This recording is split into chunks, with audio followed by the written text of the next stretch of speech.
Chapter 51:17. In front of the Hall of Spiritual Spells, there was a third strength state cultivator who had just been thrown out. A fourth strength state woman walked out and looked down at him. "Why don't you take a look at where you are? You're just a third strength state cultivator and you dare to cause trouble here? I'll spare your life today. If there's a next time, I'll definitely kill you." A third strength state cultivator could walk from the outside to the inside of the city. To outsiders, Pofa City was like heaven.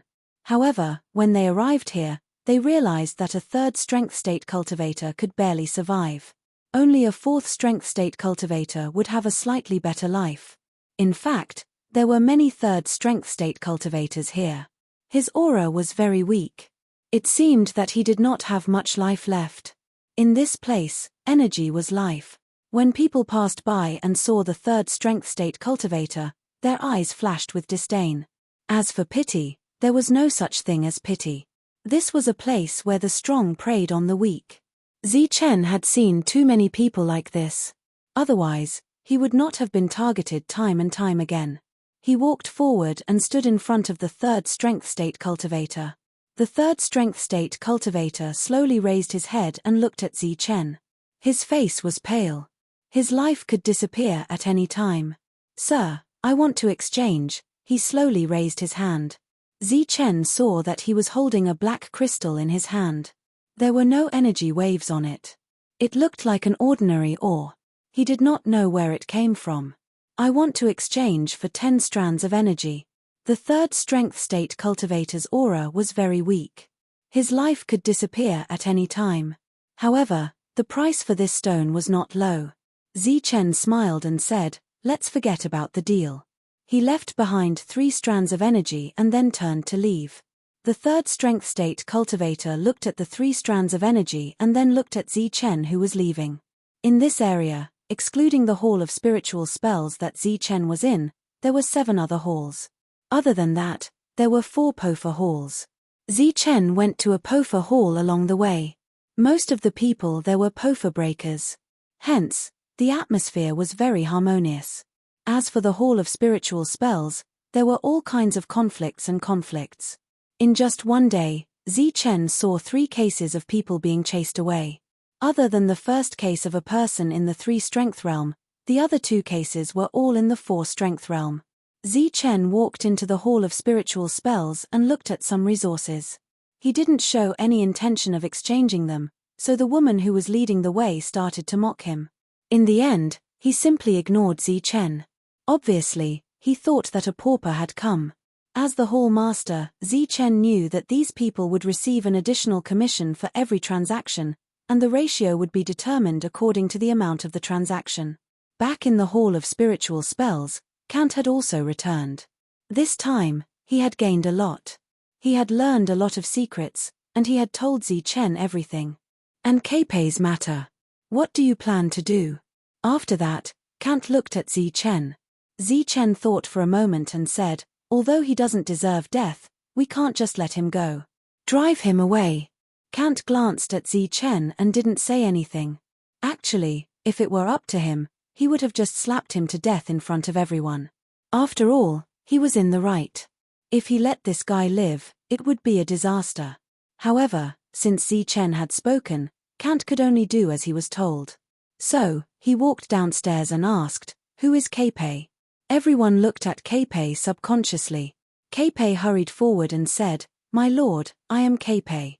Kant glanced at him and said, "You can get lost now." Ah! Keipei was stunned. What was going on? "If you don't get lost, you will die." Kant sneered and said, "This is Lord Zichen's idea. He is kind. If it were me, colluding with outsiders and harming the interests of the Hall of Spiritual Spells, you would have died 800 times. Keipei's face immediately turned pale. He obviously knew what Kant was talking about. Now, facing the cold stare of a 6 strength state breaker, he didn't dare to say anything. He took the item and left. At the door, a 3 strength state cultivator walked in and said that he wanted to exchange for resources. After everyone took a look, they all shook their heads. Some of them didn't even give him a good look. He was really audacious. He was just a 3 strength state cultivator. How dare he use a piece of broken stone to deceive them? Speaking of which, they weren't chased out on the spot because they restrained themselves. It was also because the boss here had just changed. The next day, Zichen went to the Hall of Spiritual Spells again. The result was not much different from the previous day. It seemed that people were being chased out every day. Indeed, in such a big Dharma breaker city, there were only a few shops in total. Then, Zichen found something very interesting. The 3-strength state cultivator from the previous day didn't give up. He took the stone and went to one shop after another. After he was chased out, he went to the next one. Speaking of which, Zichen had a whole new level of respect for his persistence. Just for the 10-strength state? Finally, after the other party hit a wall again, Zichen walked in front of him. When the other party saw Zichen, surprise flashed in his eyes. Then, he respectfully called out, "Lord." If it was someone else, they wouldn't have noticed this 3-strength state cultivator.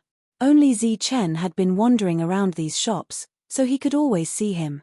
"What is that black stone?" Zichen asked. The other party shook his head and said, "We don't know, but it's definitely not simple." Zichen said again, "Are you sure it's not simple? You've already visited these 12 shops and let many people see it." "How do you know, Lord?" The other party looked at Zichen. "Coincidentally, I've been observing the business of these halls of spiritual spells recently. That's why I always see you. Yesterday's encounter was the same." Hearing Zichen's words, the other party's expression became depressed. He thought that Lord had discovered the value of this black stone. "Since we're fated, I'll give this black stone to you, Lord." The other party sighed. "Perhaps, this is really a very ordinary item." Zichen took the black stone and looked at it carefully. Indeed, there was nothing unusual about it. There's a limit to how hard this thing is. It can't be used to refine weapons. Zichen tried to pinch it, then shook his head. Then, he used his energy to sense it, but there was still nothing unusual. Then, Zichen tried to use his soul power. The black stone lit up. When the other party saw this, he still looked depressed. As for the light on the black stone, he didn't care. He thought that it was the light from Zichen's palm. After all, many people had tried it in the past few days. Zichen asked, "Where did you get this thing? How did you determine that it's worth 10 strands of energy?" The other party said honestly, "Lord, it was in an abandoned mine. It was once controlled by the spellbreakers. It was a place where soul stones were produced. But after the ore was mined, it was abandoned. Then, we dug this out from the depths." At the end of his words, the other party scratched his head. "So, we think that it's extraordinary and worth 10 strands of energy." Zichen laughed when he heard this. "I want this stone." He took out 10 strands of energy in exchange. Chapter 51:18. The man was stunned. He couldn't believe what he had just heard. After all, he had failed so many times that he had decided to give up. He had never thought that he would finally complete a deal. After the deal was done, Zichen turned around and was about to leave. "Sir." The man hesitated and then shouted, "Sir, I'm Michi. I have a lot of these stones." Then, he looked at Zichen expectantly. Zichen furrowed his brows and looked troubled. Michi was very nervous. He had thought that Lin Fan had made the deal because he had recognized the value of the stones. Of course, he wasn't sure if the stones were valuable or not. "How many do you have?" Zichen asked. "I have a few hundred stones now." And in the mine, Michi was too embarrassed to continue. After all, he hadn't found the value of the stones yet. Zichen thought for a while and said, "How about this? If you only want to trade those few hundred stones, then I'll trade with you according to the price you mentioned. If you want to continue mining, then I won't ask for this price. I'll cut it in half at least." Michi suddenly widened his eyes and said excitedly, "Sir, you. What did you say? You said that you're willing to buy enough stones from the mine?" Zichen nodded and said, "Yes, it's enough with 5 forces. Also, if you want to trade for a long time, these few hundred stones will also be worth 5 forces. "Yes, of course." Michi nodded excitedly. Then, he said guiltily, "To be honest, It's okay to give these few hundred stones to you. It's just that my brothers can't hold on any longer. So, Zichen smiled and said, it's okay. I don't have any ordinary forces now. Come with me. I'll give you the forces. Then, you can bring the stones there to trade. As for the Hall of Spiritual Spells, Zichen had already seen everything and had a preliminary plan in his heart. So, it was time to go back. Michi followed behind Zichen. He had never been so excited before. He had thought that everything was in vain. He didn't expect that there would be a glimmer of hope. Following Zichen to the Hall of Spiritual Spells, Michi saw the service staff calling him Lord. Only then did he realize what kind of status Zichen had. Then, he saw Zichen holding the stone and tossing it to a service staff member, saying, put it on the shelf, the price is 8 strands of strength. The other party took it and asked, Sir, what is this? Zichen thought for a moment and said, let's call it black crystal. I don't know what it is for now. Hearing this, Mickey was very disappointed. It seemed that even his master did not know what this thing was for. Then, Zichen asked someone to take out 500 streams of power and give it to Mitch first. When Michi wanted to thank him, he found that his master was gone. He was deeply moved. These few hundred strands of power were given to him just like that. Isn't my lord afraid that I'll run away with the power? However, when he looked at the ore placed there, he shook his head and smiled. His lordship had obviously taken it back as trash. This made him feel very embarrassed. Zichen walked up the stairs. The power contained in the stone was actually the power of the Shadow Destroyer. In the entire Dharma-breaking city, only Zichen knew the value of this stone. To other people, it was worthless. But to Zichen, not to mention 10 streams of power, even if it was 100, he would buy it. The reason why he did not give a high price was because of human nature. In this world, the strong preyed on the weak. Once he raised the price, not to mention what Michi would do, his companions could also guess the value of this stone. Then, he would naturally contact other people. Of course, the others could not see the value of this stone, but it did not stop them from buying it. As a result, the price of this stone had been rising for Zichen. Sometimes, it was not wrong to be kind, but it did not mean that all kind people were fools. Kant came back and happened to see the two sides trading. He stepped forward and took out a stone to sense it carefully. There was nothing strange. He said with a surprised face, "Are you sure that the hall master asked you to collect enough?" Hearing this, Michi looked anxious. Could it be that things had changed? The salesperson immediately nodded, then pointed at the stone beside him and said, "So put another stone on it. The price is 8 streams of power." Kant took a look. It was indeed so. Then he did not say anything else and walked upstairs. When Michi left, he insisted on 10 streams of power because he had said that the stone was for Sir. Kant went to find Zichen and told him that the matter was settled. He could give him a 5% discount on the original price. This way, even if Zichen kept the 5% discount, the profit would be the same as before. With this price, if the quantity is large, there will still be a discount. But this needs to be discussed later. Kant said, "Right, the stone you received should have other uses, right?" "What do you mean?" Zichen looked at Kant. Kant said, "If it was trash, would you take it back?" Zichen smiled and did not give any response. This made Kang de mutter to himself. Could it really be a piece of junk? After Michi took the rest of the power back, everyone was very excited. At least they did not have to worry about survival. After the excitement died down, a bearded man said, "Say, do you think this thing is really a rare good thing?" Everyone looked at the bearded man. The bearded man said, "Think about it. No one wants it except this person. Could it be that he saw the value and purposely lowered the price?" "Impossible," Michi said. "You didn't see that Sir only put it on sale in the store. It's only 8 streams of power." The bearded man continued, "Maybe it's just a trick. After all, those people are too sneaky. If it's really priceless, won't we be cheated?" "Then what do you think we should do?" Michi asked. "Go and discuss with that person. See if you can raise the price to 10 streams of power," the bearded man said. "Then I'll know if it's valuable or not." "Are you crazy?" Sir said before that if there are only a few hundred pieces, we can buy 10 streams of power. But the transaction is limited to one time. If we want more in the future, we can buy 5 streams of power. This is long term. Michi stared at the bearded man. I say, don't tell me you want me to go back on my words. The bearded man said, fine, we don't have much say now. Wait until we accumulate enough power, then we'll talk about it. Right, during this time, don't be idle. Continue to ask other stores and see if they want it. If they don't want it, I've gone many times. This time is different.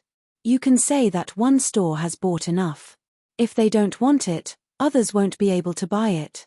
Naturally, they won't come to their store. I'm not going. Michi shook his head and said, I'm going to mine. If you want to go, go by yourself. Chapter 51:19. 2 days later, Michi came with 400 crystals. This time, he exchanged them for 2,000 strands of energy.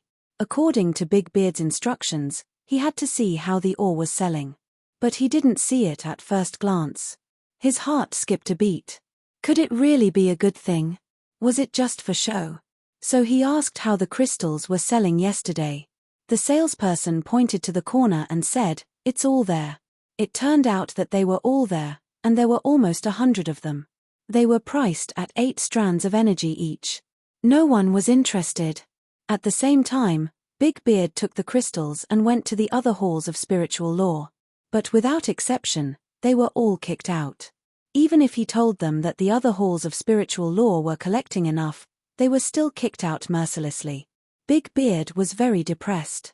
He reluctantly went to all the halls of spiritual law. As for the Broken Law Hall, he didn't go. He was afraid that those who didn't follow the rules would beat him to death. When he came back, he asked Michi how it was. Michi told him that there were more than 100 crystals in the corner that no one was interested in. Then Michi asked Big Beard how it was. Big Beard shook his head and sighed. Asterisk asterisk asterisk asterisk asterisk asterisk asterisk asterisk asterisk asterisk. In the room, Zichen took out an ore and tried to refine it. Only by using the power of the Shadow Destroyer could he feel that it was extraordinary. As expected, with the guidance of the power of the Shadow Destroyer, the energy inside was divided into 2 and absorbed by Zichen. It actually took him 2 hours to refine this piece of crystal, which made him very surprised. Of course, it also proved that the crystal was very valuable. In Zichen's hand, the crystal that had lost its energy turned into powder and disappeared. Zichen didn't take the crystals immediately. He had other considerations. On the 3rd day, the discount went back to normal, which made many people feel regretful. After all, a 5% discount was very worthwhile for them. Zichen still went out to check the situation in the other halls of spiritual law. Almost every day, he saw people being kicked out. Of course, he also saw people taking black ores to the shops and being kicked out. Seeing this, Zichen just smiled faintly and pretended not to see it. A few days later, Zichen estimated that it was about time and released the news that there would be a 10% discount in the Hall of Spiritual Spells in 7 days. Once this news came out, it immediately caused quite a stir. After all, such a discount was unprecedented in history. The other spiritual spell halls were also alarmed. However, they didn't have much of a reaction. There were only so many halls of magical spells in Shattering Law City. Everyone would buy what they needed from the nearest hall of magical spells. Even if there was a discount, how long could it last? In the end, he still had to come back. They really disdained this kind of catcalling. Apart from the loss of his own interests, there were no other benefits. However, they could also predict that in the next few days, business would naturally not be good, or even very bad. In order to prevent such a thing from happening, a hall master of a hall of spiritual spells suddenly came up with an idea. He asked everyone who came here to spend an extra 10 strands of energy to buy an identity badge here. With this identity token, one would be able to shop normally in this place. Otherwise, one would have to spend 10% more. One was an unprecedented 10% discount, while the other was a 10% increase in price. It didn't seem like a difficult choice. There were even some people who were cursing the profiteers. However, right after that, The other halls of spiritual spells followed suit. 10 strands of energy for 1 identity badge. Otherwise, the price would be increased by 10%. This made many people complain. They even started to complain about Zichen's discount. There were also some people who said that this was a scheme that both sides had discussed long ago. For example, the price of the item would be increased first, and then a discount would be given. In fact, the price would be the same as the normal price. However, this way, they would lose the money to buy identity badges. Luckily, from the looks of it, Zichen's Hall of Spiritual Spells didn't have any intention of selling identity badges. This made everyone feel a little bit better. However, there were also some people who thought that this was something that would happen sooner or later. In fact, the 8 halls of spiritual spells had already discussed it. It seemed like a price reduction, but in fact, it was a disguised price increase. After Zichen heard the news, he was happy. These people were really relying on their big businesses and didn't care about small profits. In this way, they could also get their own identity badges. In these few days, Zichen asked Kant to stock up more, especially those that were often sold. He wanted to make sure that there wouldn't be a shortage. After Hobson found out about Zichen's activities, he originally gave a 5% discount. Now, he gave a 3% discount. Michi came again with the crystals. This time, the person in charge of the exchange was Miria. In fact, she was on the 2nd floor and didn't need to use her for such a small matter. When she found out that Master Zichen wanted to exchange for the crystals, she came. She knew very well that there was no profit in this kind of exchange. The others were too lazy to accept it. They just didn't dare to say it. While Miria was counting the resources, Michi asked carefully, "How are these things selling?" Miria smiled. Michi also smiled awkwardly. Then, he asked, "What are you doing with these crystals?" "Currently, they are in the warehouse." Miria said, "When the warehouse is full, I will ask Master Zichen and see what he wants." "Master Zichen?" Michi was surprised. "Which Master Zichen?" Miria smiled. "How many Masters Zichen are there in Pofa City?" Michi was really shocked. Then, he sighed. I see. He came from the outside. His previous superiors were Miao Pengfei and Hu Zheng. Naturally, he had heard of Zichen's name. If Zichen hadn't changed the situation outside, it would have been almost impossible for them to reach the 3 strengths realm. No wonder his lordship wanted these ores. Only his lordship would do such a thankless task. Up until now, Mitch had completely confirmed that those ores were very ordinary things. As for why Master would do such a thankless thing, it was because Master was kind. There were many rumors about this in the outside world, and there were many in this place as well. Before leaving, Michi asked, "Can we participate in the 10% discount?" Of course, everyone can. Including us. Everyone was looking forward to it, including the staff. After all, they needed resources too. That day finally came. Early in the morning, there was already a long line outside. Not to mention whether it was a scheme to raise the price, at least the 10% discount today was real. No one wanted to miss out on such a bargain. The door of the Hall of Magic opened, and a man walked out. It was Zichen. He looked at the people waiting outside and said, "Everyone, I heard that the other shops are selling jade plates. We can use this opportunity to sell jade plates." In the crowd, many people's faces changed. Selling jade plates was obviously not a good thing. Zichen said, "Because of the big discount today, if you want to buy a jade plate, you can buy one with an extra 10 streams of energy if you spend more than 500 streams of energy.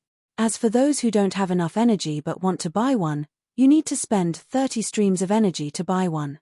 Immediately, there was an uproar.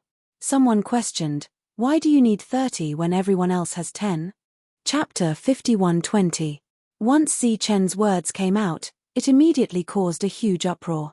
They were all jade pendants, but the other 8 shops sold them at the same price. 10% off here?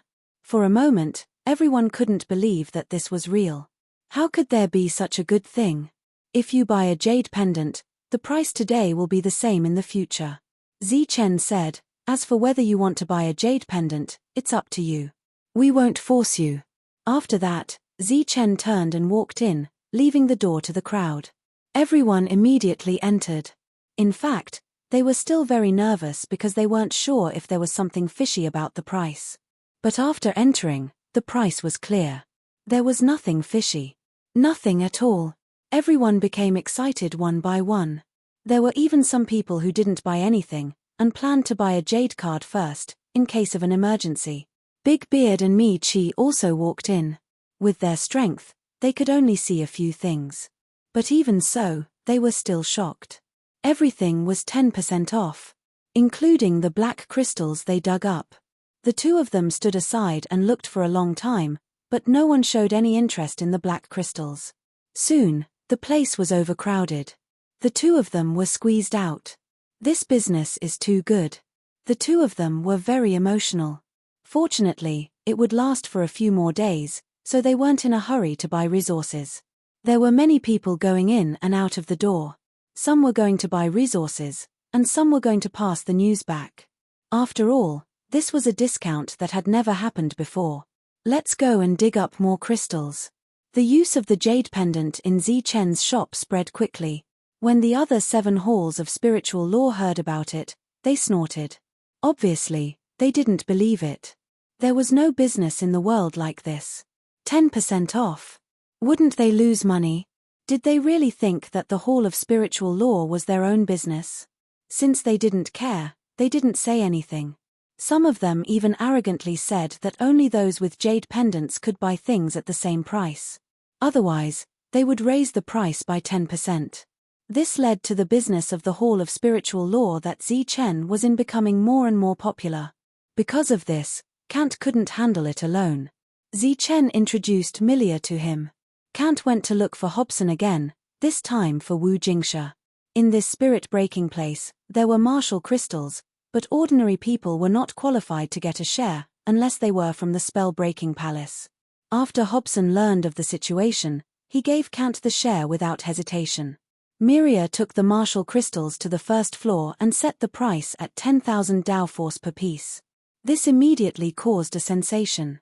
Under normal circumstances, the Hall of Spiritual Spells would not provide martial crystals, as they were extremely rare and were the best choice for increasing one's cultivation. 10,000 strands of energy seemed to be a very high price, but after it was displayed, it was swept clean by people. Of course, the real price was 9,000 Dao energy per piece, and the discount was real. When the people from the other shops heard about this, they were all stunned. If that was the case, where would the profits be? Finally, they gritted their teeth. After 5 days, the 10% discount was gone. Just as these people were waiting for everything to return to normal, they realized that business was still not improving. The number of people who came every day was pitifully small. In addition, they implemented a trading model without a jade token to increase the price by 10%, so many people left. The business of Chen's Hall of Spiritual Spells was still very good, but this time, the people who came had jade pendants, and they still had a 10% discount. As for those who did not have jade pendants, they could get one in time, but the price this time was 100 Dao force. In this way, another half a month passed. When the other shops felt the crisis and finally reacted, Chen's business had already taken shape. If they allowed the 10% discount, they would definitely lose money. As for going to cause trouble, when they thought of the Hall Master's name, they all gave up. Chen even dared to kill a 6 forces realm spellbreaker, so who would dare to cause trouble for him? After a month passed like this, they finally grew anxious. They sat together and began to discuss how to deal with Chen in the future. Why don't we get someone to put on a show and say that his things are fake, and that's why the price is so low? As soon as this idea came out, it was rejected. Everyone gathered resources in the same place. If Chen's things were fake, then theirs were fake too. Naturally, no one agreed with this rotten idea. How about this? Doesn't he want to lower the price? One of them sneered. Then let's have a price war. He gives a 10% discount, we give a 15% discount. I don't believe we won't be popular. Michael, are you crazy? 15% discount. We'll lose money. Immediately, one person expressed strong dissatisfaction. 15% discount is only temporary. We can use an extremely high price to get everyone to come and get some jade pendants. When everyone comes back, we'll set the price again. Of course, we'll have the final say on the price." The person named Michael sneered. Zichen's battle power is not bad, but he's obviously still too inexperienced to compete with the 7 halls of spiritual spells. One person frowned. "Then how long do we have to hold on? 1 day, 2 days? We definitely can't hold on." Michael said, "Half a month, or at most a month. Zichen's shop will definitely close. At that time, we can set the price however we want." Everyone exchanged glances.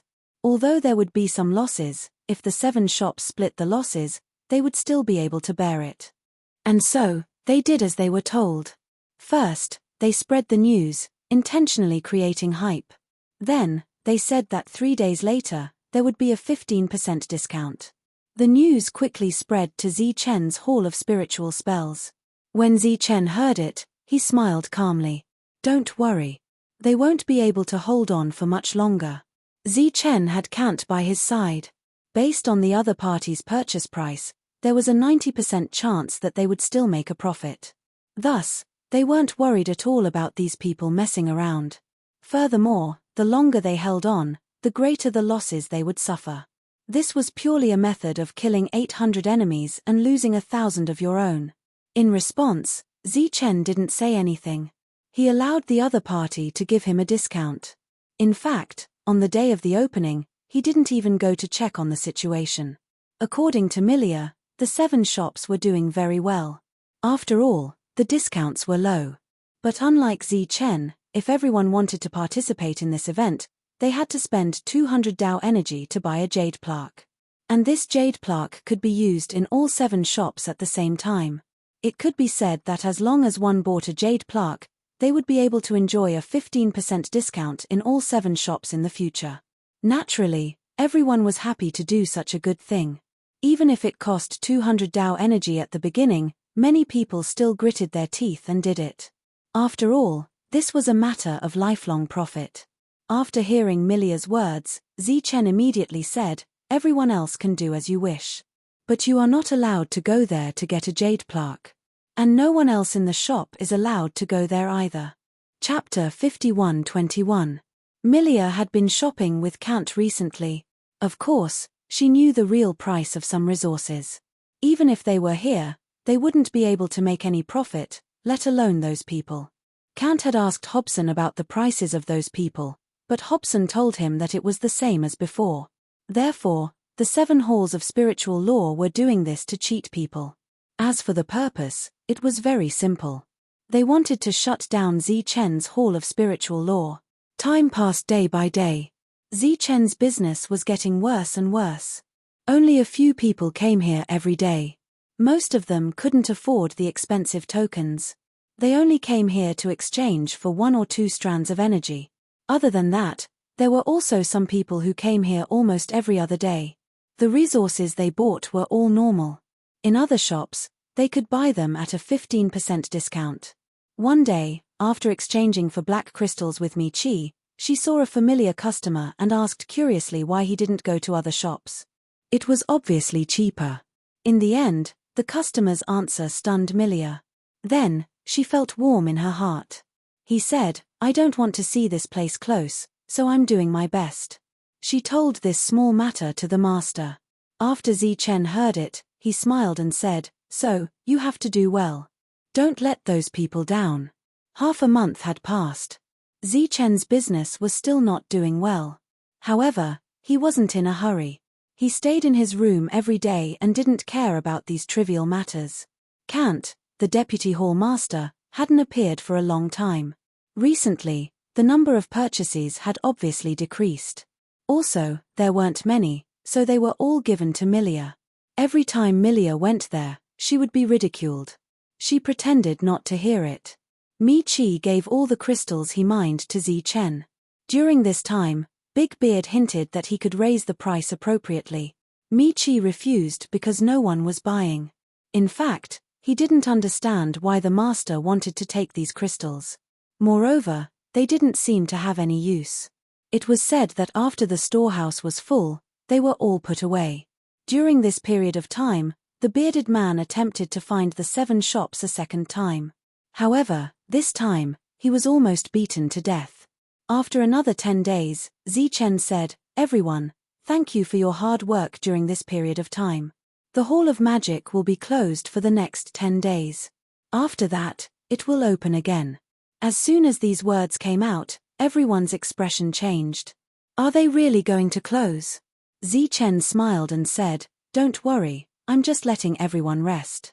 I'll still distribute the rewards for the next 10 days. You will be busy in 10 days, so don't miss it while you're free." Zichen took the ring containing the black crystal stones and took away all of them. When she was about to leave, Miria was told that she didn't want to go out because some people would come to buy things. Zichen smiled and said, "If you don't want to relax, you can stay here and guard the store." Then, he left Pofa City and went deep into the forest. Now, he was very sure that the black crystal contained the power of the Shadow Destroyer, and only he could sense it. Now, he wanted to take the crystals to show the other Shadow Destroyers if they could use them. Entering the forest, Zichen went deep into the forest quickly. Along the way, he would kill any spell-breaking beasts he encountered. He went deep into the forest and came to the entrance. Zichen hesitated for a moment, then walked in. He wasn't stopped. After entering, he saw the people waiting on the Black Mountain. Seeing Zichen come back, they were very surprised and immediately ran over. They still couldn't speak, but Zichen could already understand what they were trying to say. They were all very happy. After hearing the news, the old man walked out of the Black Mountain. "Zichen, why are you back?" Zichen took out the black stone and let them try to see if they could absorb the power inside. Everyone was puzzled, but they still picked up the black crystal. As they tried, the black stone lit up. This was the power of the Shadow Destroyer. It was forcibly mobilized and then released. "It works." Zichen heaved a sigh of relief. His guess had indeed come true. The black crystal was similar to the Black Mountain in front of him, but also completely different. Because the Black Mountain was the last treasure of the Shadow Destroyer clan, it could release power on its own to maintain the last life of the Shadow Destroyer clan. It was also because of its existence that their souls were not destroyed after death. It also allowed the clan to survive in this way. "What is this? Where did you get it?" After sensing the black stone, the old man's expression immediately became excited. "It was mined from an abandoned mine." Zichen could see that the old man cared a lot about the black stone, so he explained in detail. The old man was very excited. As for the others, they all knelt before Zichen. Seeing this, Zichen hurriedly said no. "You gave them a chance to be reborn. You also gave the Shadow Destroyer clan a chance to be reborn." The old man said excitedly, "You deserve this bow." With that, the old man also knelt. Zichen hurriedly went forward, but he couldn't do anything. Looking at everyone who was crying tears of joy, Zichen's eyes were a little wet at this moment. However, there was still one last step to completely control those black crystals. Asterisk asterisk asterisk asterisk asterisk asterisk asterisk asterisk asterisk asterisk in Pofa City, there was a very special place called the Pofa Palace. Its meaning was somewhat similar to the Spirit Pofa Palace. This place was meant to suppress the Soul Destroyer clan. Kant came here today and saw the manager called Nan Kan. The two of them had been together often in the past few days, so they were already very familiar with each other. After Kant walked into the office of the other party, he explained the purpose of his visit. Nan Kan said in surprise, "You want that mine?" Kant said with a smile, "It's an abandoned mine." With just 2 words missing, the meaning was completely different. "Why?" Nan Kan asked in confusion. "You know what this mine used to be, right?" Kant asked instead of answering. "Yes, soul crystals, but it has long been abandoned. Many people have already gone inside to take a look and confirmed that it's gone," Nan Kan said. He was naturally very familiar with those mineral veins. "So, I plan to buy it." Kant said, "It's only because it's abandoned that I want to buy it. Otherwise, I can't afford it." Nan Kan asked again, "Why?" Kant said, "If I said that I found soul crystals inside, would you believe me?" Nan Kan laughed. Of course, he didn't believe it. Countless people had gone to that place to mine. It was said that there were some black stones after the soul crystals, but they were useless. Seeing that Kant didn't say anything, Nankin said again, "Are you serious?" A light flashed in Kant's hand, and something appeared.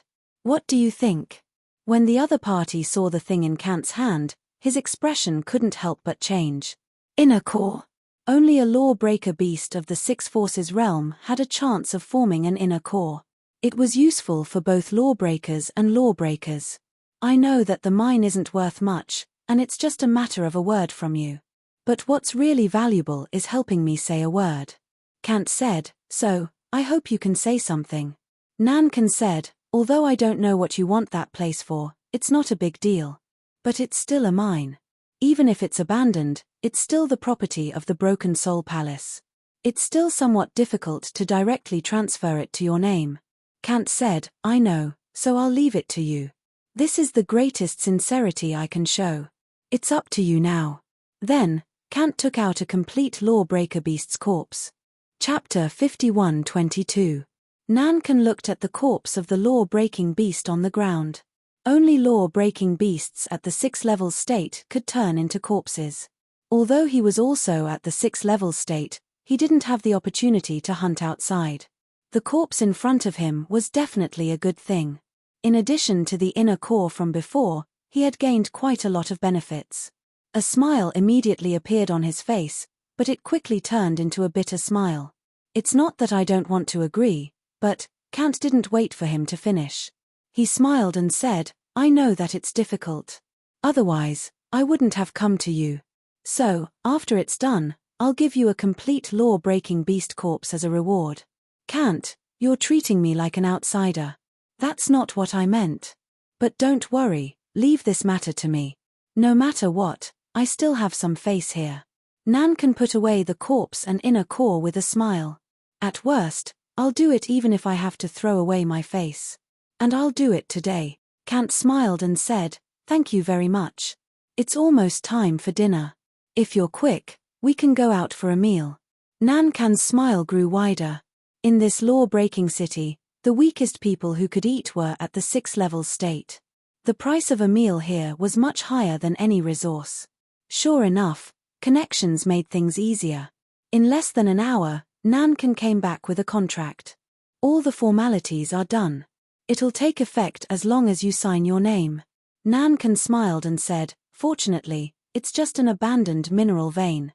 If it was in use, I wouldn't have the ability to do that." Kangda took the contract and looked at it carefully. Only then did he heave a sigh of relief. The task that Chen had given him was finally completed successfully. Now, all that was left was Chen's signature. Then, Kangda took out a complete corpse of the law-breaching beast. In total, 1 inner core, 2 corpses, and a few meals. This price was much lower than what Chen had expected. Back then, Chen had specifically told him that he could give Nankin whatever he wanted, provided that he didn't alert anyone else. He was very curious and asked what the black stone was. Chen told him that he was the only one who could use it. After Kant found out, he didn't care too much. He directly said that if one of them could be used, then it was a waste. No one would fight over it. Because on the surface, there was only one shadow destroyer, Chen. However, Chen's warning that one must always be on guard against others made Kant a lot more cautious. Because of that, Chen had not shown himself the entire time, nor had he expressed any interest in the black crystal. Everything was done by Kant. While they were eating, Nankin asked Kant what he wanted the mineral vein for. Kant said with a smile. He felt that there were more soul crystals inside and wanted to take a look. Nankin smiled and didn't ask any more questions. In fact, this kind of purchase of mineral veins happened often. However, the mineral veins that others bought were the ones that were truly valuable. It was just that when they bought them, they would label them as worthless or worthless. In short, at a very small price, the mineral vein that belonged to the Broken Soul Palace was transferred to private hands. There was only one person like Kant who bought an abandoned mineral vein. This thing was really worthless. In addition, Kant was very generous, so he simply prepared everything in one day. After Kant finished his task, He prepared to go to the Hall of Spiritual Spells to find Zichen. After he went in, he found that only Miria was there. In such a big hall of spiritual spells, she was the only one. Where are the others? He asked curiously. Miria told him the truth, which surprised Kant. After knowing that Zichen wasn't there, he was even more surprised. Then, he stayed there and chatted with Miria for a while. Occasionally, people would come to buy resources. The prices were all very good. Lord said that after 10 days, everyone will be busy. So, he asked them to go out and relax. Then why don't you go? I have nowhere to go. Also, there will be people coming every day. If they see that our shop isn't open, they will be disappointed. Kant smiled and left. He had his own place. Of course, he wouldn't stay here. Oh, isn't this Lord Kant? Why? Are you going to be someone's dog again? Just as he walked to the area where the Broken Soul Palace was, Kant heard a strange voice. He didn't need to look to know that it was Phoebe. He turned his head to look at his former companions and said, I say, if you have the time, can't you just focus on cultivation? As expected of a big shot in the 6th strength state. He's already teaching us a lesson. Phoebe said, unfortunately, we won't be someone's dog. We can't get the resources and can only struggle in the 5 strength state. The others also looked at Kant coldly. Kant shook his head. He realized that he couldn't communicate with his former friends. Of course, he knew the reason. It was because they had cheated Zichen many times, but each time, they were the ones who suffered the most. Now that they were following Zichen, they felt uncomfortable. But after interacting with Zichen, Kant realized that Zichen was really a good person. Although their philosophies were sometimes different, Zichen's starting point was always good. Zichen, why are you here? Kang De suddenly opened his mouth and looked in front of him in surprise. Phoebe and the others' faces suddenly changed. They slowly turned their heads, and when they did, they all put on a different smile. There was no one behind. They had been tricked. When they turned their heads to settle the score with Kant, Kant was already gone.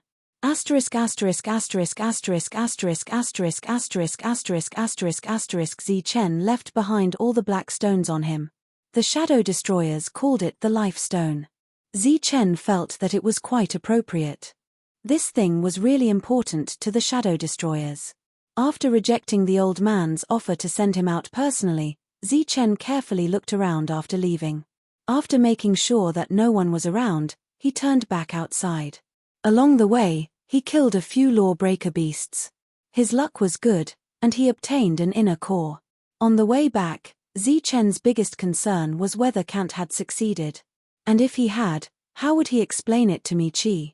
Actually, if he had succeeded, the mineral vein would have belonged to him. Mi-Chi and the others had already broken the rules by going to mine the ore. He had the authority to stop them. But obviously, Zichen didn't want to do that. Back at the Hall of Spiritual Spells, Zichen saw Miria. She had indeed stayed behind.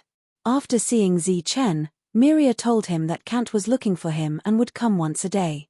Zichen asked her how Kant was feeling. Miria didn't know why she asked this. She thought about it and said that he was fine. Zichen relaxed. It seemed that the matter had been settled. Otherwise, he wouldn't be in a good mood. Then, it was time to talk to Mi-Chi. The next day, Kant came again. As expected, he took out the unsigned contract. Zichen asked about the situation. He smiled and said that no one cared about this place. The reward was too much. Zichen smiled and signed his name. Now, the Lifestone mineral vein belonged to him. No one could take it away. Chapter 51-23. Kant knew that Zichen was not in a good position to speak in front of Mickey. After all, in the past, they would always be placed on display, giving people the illusion that they were useless. Zichen nodded. This was actually good. Kant asked, how do you plan to arrange for them? Are you going to chase them away and find someone else to take over? Zichen said, there's no need. Give them some special treatment. Every blackstone they excavate will be purchased at the price of 10 Dao force. As for the others, it will still be 5 streams of strength. Kant frowned slightly and said, isn't this price a little high? Zichen said, I use it myself. It's not high. Kant nodded. He already knew how to negotiate with Mickey and the others. Then, Kant asked again, where do you plan to find more miners? Well, I plan to look for Marcus. I plan to ask him to keep an eye on these people. This was Zichen's plan. Of course, the prerequisite was that Marcus had the time. Kant immediately said, then there's no time to lose. I'll go look for them now. No rush. We can talk about it when Mickey comes back. It's better to talk about this next to the mine. Otherwise, it won't be clear. Zichen and Kant parted ways. Zichen went to look for Marcus, while Kant left the city to look for Mickey at the mine. When Zichen arrived at Marcus's residence, Marcus was surprised. Why are you here? To see you. Zichen sat down. Marcus said, I've heard about the Hall of Spiritual Spells. What are you going to do? Keep being locked up. No rush. Zichen looked at Marcus. How have you been? Marcus said, same as always. The two of them started to chat about their daily lives. Now, Zichen was very famous. However, Marcus was not very reserved in front of Zichen. However, Marcus was a little emotional. Back then, he was only at the 3 levels of strength, yet he had already grown to such a level. A moment later, Marcos smiled and said, I won't take up any more of your time. Since you're such a busy person, you must have something to tell me. Tell me, if I can help, I won't refuse. Zichen smiled and said, you should have said it earlier. Now I can't find anything else to say. If you didn't expose me, I would have been embarrassed. After saying that, the two of them burst into laughter. I recently bought an ore vein that produces a type of black crystal. I hope you can help me. Zichen explained the purpose of his visit. Mining. Although I'm not very good at it, I can learn it, Marcus said. Zichen said, forget about mining. Help me find a group of people, and you'll be in charge of leading them. For every 2 ores you dig out, I'll give you 1 energy as a reward. What's the point of asking me for a reward? Leave this to me. There's no problem at all. Marcus patted his chest and said, that's fine. I won't stand on ceremony with you. As for the other workers, each person will be given 1 crystal and 5 energy as a reward. After hearing what Zichen said, Marcus asked curiously, what kind of ore vein are you digging? Is it a killing crystal or vein? It would be great if it were a killing crystal or vein. It's a type of black crystal. I have other uses for it. Zichen said, at first, I thought there should be 100 people. As for how many people I need, it's up to you. When will everyone be gathered? Today will do. The latest will be tomorrow. With such a high reward, no one will reject it. There are many people in the 3 strengths realm here, and even more people who don't want it. After making an agreement with Marcus, Zichen returned to the Hall of Spiritual Spells. They had already been given 10 days. It was time to settle the matter here. After all, if the door was closed, not only would there be no benefits, but they would also have to pay rent. The rent for each Hall of Spiritual Spells was a huge sum of money. And this rent had to be paid to the spirit breaking office. Asterisk asterisk asterisk asterisk asterisk asterisk asterisk asterisk asterisk asterisk. Kant left the city and went to the ore vein to find Michi. He had been there before, so he flew all the way and was very fast. When he arrived at the ore vein, he walked in with familiarity. He didn't need a torch. His soul power could explore the surroundings.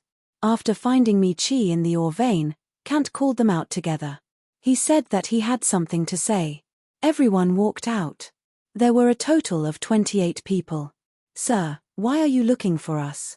Don't tell me that Sir Zichen doesn't want these stones anymore. Michi was worried. When he said that, everyone's faces changed. Speaking of which, the price of 5 energy for 1 crystal was very generous to them. They didn't need to work too hard every day. As long as they dug out 10 crystals, they would get 50 energy. After such a long time, everyone was used to collecting as much as they wanted. If they suddenly stopped collecting, it would be a great loss to everyone. They would have to work hard for a day like before, but they might not get much. One had to know that when they were outside, they only got 1 or 2 energy crystals a day. Of course, Their realms back then weren't as high as they were now. Kant took in everyone's expressions. He smiled and said, "Don't worry. It's a good thing for you." Kant pointed at his feet and said, "This ore vein is now Sir Zichen's private property. You can continue to mine here. You don't have to worry about it anymore. This was originally public property. Although it was abandoned, it was still public property. Ever since they found out that the black stones could be exchanged for resources, they were worried that the people of Shattering Soul Palace would come and take this place away. It was good that they were driven away. If they were punished, it would be troublesome. Sir bought this place." Michi was stunned. He asked, "Then what should we do next?" Kant continued, "Next, you can continue to mine." "But Sir said that the price of this harvest, lower?" Michi's heart jumped. "Higher." Kant smiled and said, "Everyone will be paid 10 energy crystals for every black stone you dig. Remember, it's every one of you." The people who were worried before were relieved after hearing this. They all let out a sigh of relief. Luckily, it was just a false alarm. No, there was a big surprise. Just as everyone was excited and cheering, a voice suddenly sounded, "Wait, 10 energy crystals, isn't that too little?" The smiles on everyone's faces disappeared. They all turned around to look. A bearded man walked out. He looked at Kant and said, "Sir, you saw that Michi was immature and tricked him. Why are you tricking us now?" Kant's smile didn't fade. "Your way of thinking is different. Others are grateful for everything, but you say we're tricking you. Then, let's hear it." Ignoring Michi's signal, the bearded man said, "We found this black stone, and we mined it. Now that you've obtained great value from it, you're only giving us 10 energy crystals as compensation. Don't you think it's too selfish?" "Great value?" Kant said, "Then tell me, what's the value of this thing?" "Of course, I don't know what value it is. Otherwise, how could you get the benefits? I just think that you're too greedy. Why are you only giving us 10 energy crystals?" Chapter 51-24. The bearded man looked at Kant. "You can't be so greedy." Michi and the others kept quiet out of fear. They didn't dare to say a word. Kant smiled faintly and said, "Since you keep saying that you're greedy and cheated, how about this? I'll give you all the black stones that we mine. You'll take them." "Me?" The bearded man said, "I don't know what they're for. Why would you give them to me? If you don't know what they're for, why do you think that 10 streams of energy is too little?" Kant asked again. "I'm just guessing. You're so cunning. Of course, you have a big use for them. Otherwise, why would you raise the price?" The bearded man looked at them with disdain. Kant smiled and said, "If we kill you now, we'll look unreasonable. Okay, I'll talk to you first." Kant pointed at his feet and said, "Whose place is this now?" "It's yours." "What's wrong?" The bearded man stared at Kant. Kant said again, "Then, if we keep you here to mine, it's fine if you don't feel grateful. But shouldn't you show your gratitude? We could mine before. Why can't we do it now?" The bearded man said, "We're just coolies. Do you think you'll lose out?" Kangda said, "Look, this is the reason why I'm not willing to continue using you guys. It's all because Zichen wants to keep you guys and wants to raise the price. 1 stone for 5 streams of energy. There are plenty of people in this city. Why should I use your 10 streams of energy?" The bearded man was stunned. He didn't know how to respond. Kant sneered and said, "You should be thankful that I'm not in charge of this place. Otherwise, people like you would have been kicked out. Before tomorrow, there will be another group of people here. Their price is 5 streams of energy for 1 stone. Sir, let's do as we said. We don't want to be special." Michi held his fist and said, "We just want a job." "Yes, sir. We don't want to be special." Seeing this, the others hurriedly said. A light flickered in front of Kant as he said, "Before we came here, Zichen told me that out of consideration for your kindness, if you wish to stay, you will be rewarded with a martial crystal if you wish to leave." A piece of martial crystal was sold for 10,000 streams of energy in the Hall of Spiritual Spells. Even with a 10% discount, it would still cost 9,000 streams of energy.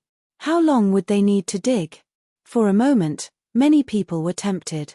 These martial crystals were given to Kant by Zichen in the end, as he had considered the possibility that someone might leave. As the first batch of people, Zichen didn't want to let them down. Therefore, this piece of martial crystal was the final token of gratitude. However, although everyone was tempted, they were unwilling to leave just like that. They were not stupid. Even if they obtained the martial crystals after leaving this place, the probability of them breaking through to the next realm was not high. Once they broke through to the next realm, it would be easy for them to reach the fourth strength state. But what if he didn't break through? It was obviously unrealistic to come back and dig. It was even more impossible to get a piece of martial crystal with 10 streams of energy. As long as they stayed here and kept digging, they would naturally be able to buy martial crystals when the time came. In fact, everyone was very satisfied with this. However, if Big Beard could really fight for them, no one would object. In the end, even Big Beard didn't choose to leave with the martial crystals. From today onwards, the price would increase, so everyone left. Michi didn't leave. He cupped his fists at Kant and said apologetically, "Sorry to trouble you, sir." Kant looked at Michi and said with a smile, "In this world, you should live well." Michi turned and left. Suddenly, Kant recalled that Zichen seemed to have said the same thing to him in the past. Could it be that the state of mind he used to look at Michi was the same state of mind that Zichen used to look at him? He stopped thinking about it and turned to leave. However, before leaving, he muttered in a low voice, "Who said that good people can't be more cunning than bad people? Oh, no, I should say that they're smart." He knew exactly what Big Beard was playing at, but he didn't point it out. Zichen would never let good people suffer. However, he would never let a bad person get away with it. After Kant returned, he didn't look for Zichen directly. Instead, he went to look for Marcus.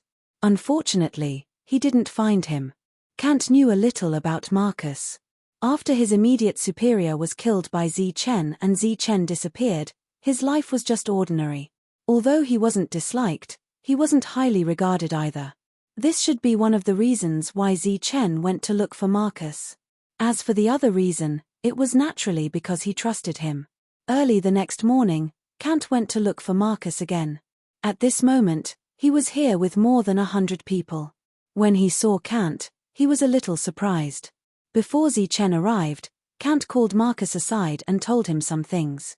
Marcus nodded repeatedly, indicating that there was no problem. After that, Kant went back. After Zichen's Hall of Spiritual Spells closed for 10 days, the other halls of spiritual spells finally started their second round of operations. Speaking of which, they were really patient to be able to endure until now. The 20% discount from before was still valid. However, this was on the premise that the price was increased by 30%. The next day, when everyone went there and saw this scene, they were all dumbfounded. They wanted to find someone to reason with, but all 7 stores were offering the same price. It was like everyone had spent 200 streaks of energy to buy a token. Then, the price they paid was actually 10% higher than the original price. There was really no room for reasoning.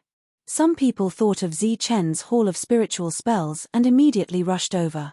However, when they saw that the door was closed, they were all dumbfounded. They were even in despair. They had already guessed that the 7 halls of spiritual spells were up to no good. However, they were all hoping for a fluke. They didn't expect that this store would actually close. There were more and more people outside. In the Hall of Spiritual Spells, Miria asked, "Sir, should we open the store?" The others also looked at Zichen. It was obvious that as long as the store was open, many people would come in a few days. Zichen said, "No. Close it for another 5 days." Miria was puzzled and asked, "Sir, why?" The others were also puzzled. It was obvious that there would be business if they opened the store. Why not? To settle this once and for all, Zichen turned around and went back. Without his words, no one dared to open the store. Even if there were some regular customers outside. More and more people came. However, when they saw that the store was closed, they all left in disappointment. When the people from the 7 halls of spiritual spells heard about this, they all laughed. They had finally made the right move. Next, It was time for them to come out and talk about buying Zichen's store. When the 8 stores were unified, these people would naturally be at the mercy of others.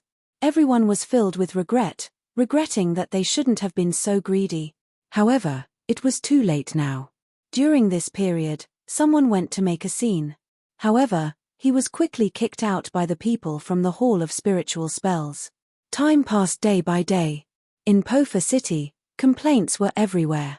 Unfortunately, no one was willing to redress their grievances. They were hoping for a miracle. However, after 5 days, no miracle appeared. There were even some rumors that they had started to buy the last store, the Hall of Spiritual Spells. However, on the 6th day, when everyone was in despair, a miracle appeared. Chapter 51-25. Just as everyone was in despair, the 8th Hall of Spiritual Spells finally opened for business.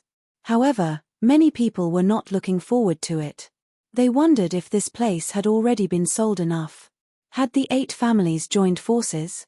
They were all targeting them. With suspicion, they walked in and saw the service staff who used to be there. They welcomed them with smiles on their faces. They were as enthusiastic as before. However, the crowd's mood did not improve. They looked at the prices of the resources. At first glance, the prices were about 30% cheaper than the other 7 stores. This shocked them. They could not believe it. How could it be so cheap? They continued to look at the other resources. They were also 30% cheaper. They looked at them one by one and found that they were all the same. Then, the crowd realized that this was the original price. It had never changed. One of them could not help but ask, why didn't these things increase in price? A female service staff smiled and said, no. If you have a jade token, you can enjoy a 10% discount. What? The crowd widened their eyes as if they had heard something unbelievable. The prices of the other 7 stores had increased crazily. It was already fair for them to maintain the original price. They did not expect that there would be a 10% discount like before. After confirming it again, the crowd was relieved.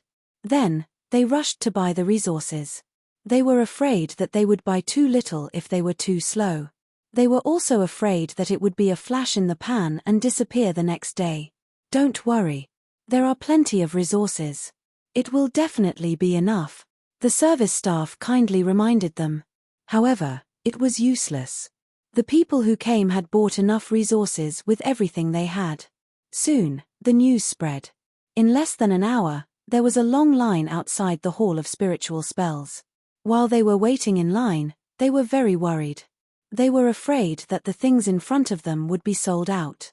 What if they did not have the same price the next day?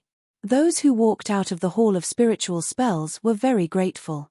They did not expect that there would be a merchant with a conscience when they were in despair.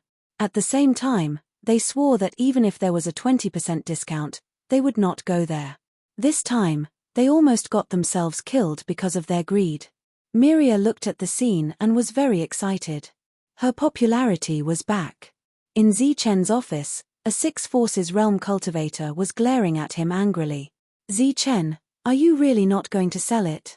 The other party came early in the morning to talk about the harvest.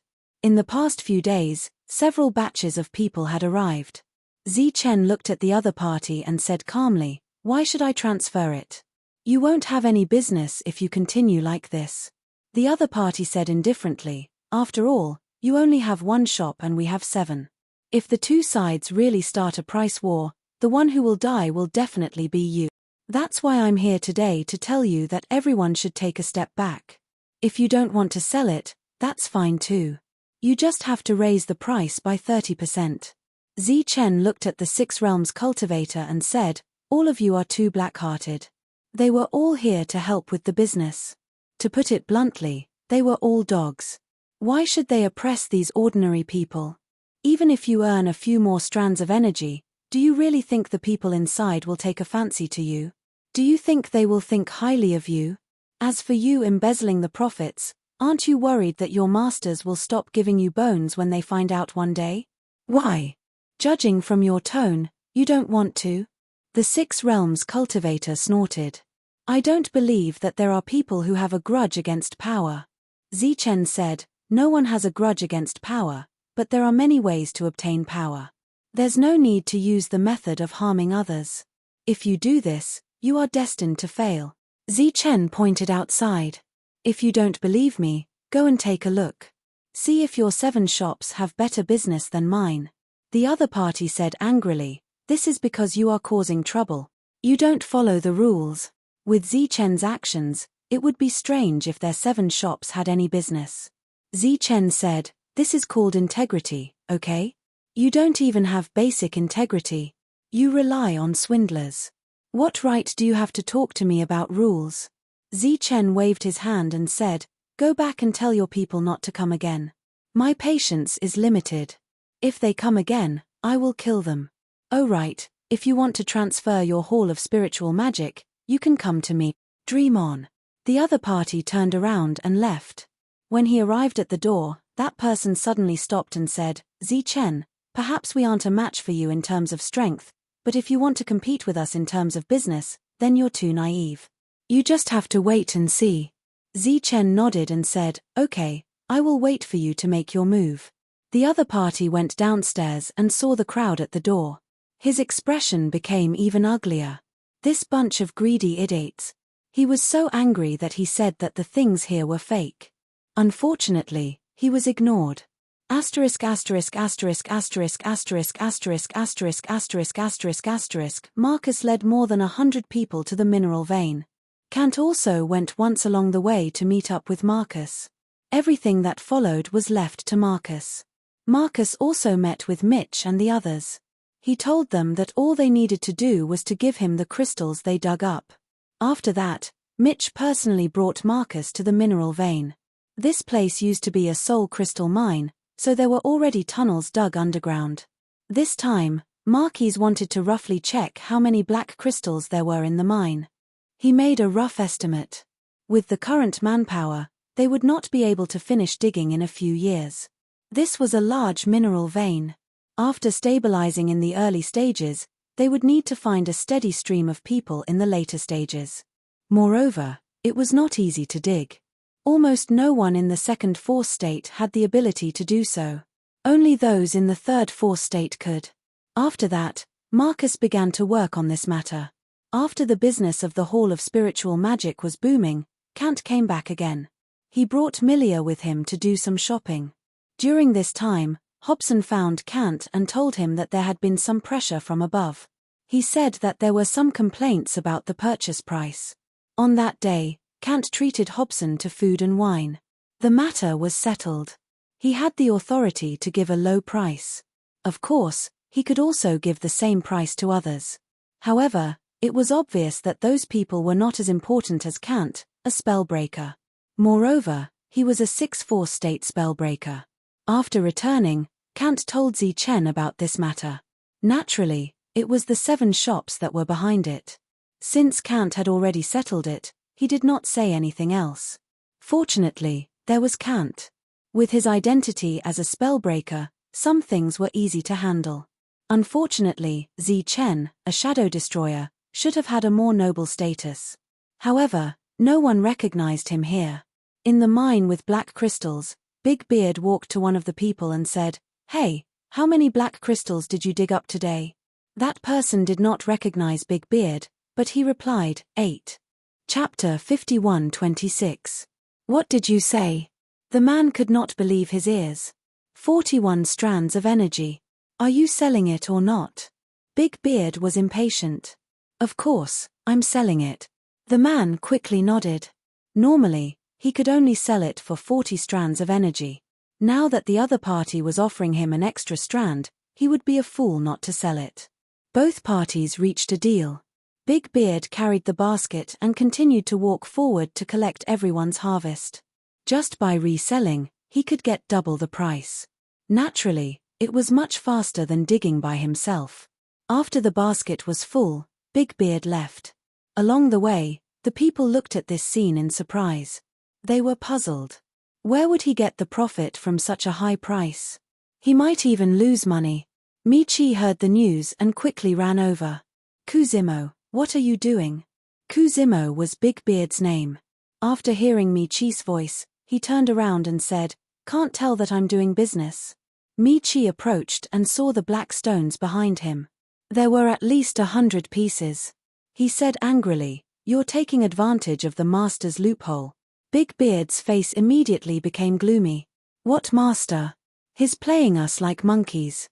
It's obviously good stuff, but he's giving us such a low price." Michi said, "This is what you promised. If you refuse, you can take the martial crystal and leave." Kuzimo laughed. "Take the martial crystal and leave? You think I'm stupid? It's just a martial crystal. How much energy can it be worth?" He patted the basket behind him proudly. "See that? I don't have to do anything in a day and I can get a few hundred strands of energy. In less than half a month, I can get a martial crystal back. In a month, it's 2 pieces. In a year, it's more than 20 pieces. Do you think I care about his piece?" The others stopped what they were doing. Obviously, they did not understand why Big Beard would say that. They were all curious. "I think that since we've promised the master, we should follow the rules." Michi said in a low voice, "That's not good. Get lost." Big Beard waved his hand. "It's all your fault, you idiot. If it weren't for your incompetence, we wouldn't be exploited like this. If you had fought for us back then, not to mention 10 strands of power, even 20 strands of power would have been possible." Mitch recalled the scene when he first met Zi Chen. At that time, Lord Zi Chen saw that his life was in danger and gave him a few strands of power. At that time, he still insisted on selling the Blackstone, but unfortunately, Sir didn't want it. It was only by chance that they met later on did they manage to collect enough. As the person involved, Mitch knew very well that it was just a coincidence.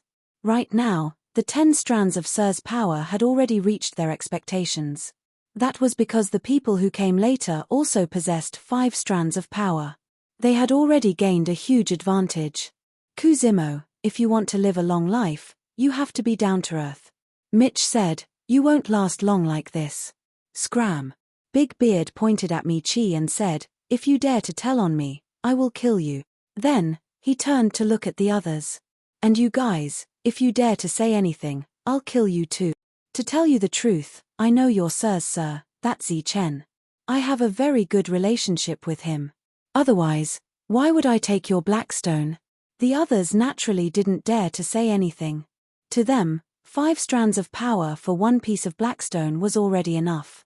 As for the rest, they couldn't earn it, nor did they have the ability to earn it. "And you idiots, you didn't use the labor and still dug for yourselves.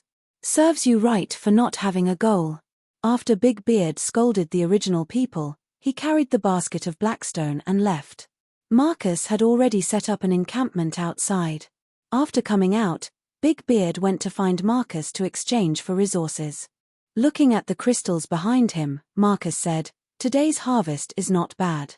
Big Beard smiled and said, "That's because I was lucky. I dug up a lot." Immediately, someone came over to count. In the end, there were 135 pieces. Marcus directly took out 1,350 strands of power and gave them to him. There were no questions, no questions. Seeing so much power, Big Beard's eyes were wide open.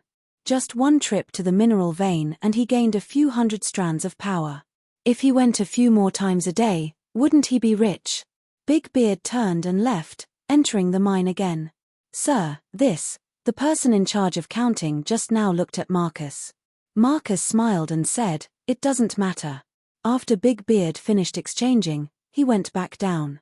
During this time, he looked at his former colleagues who were still working with their butts out.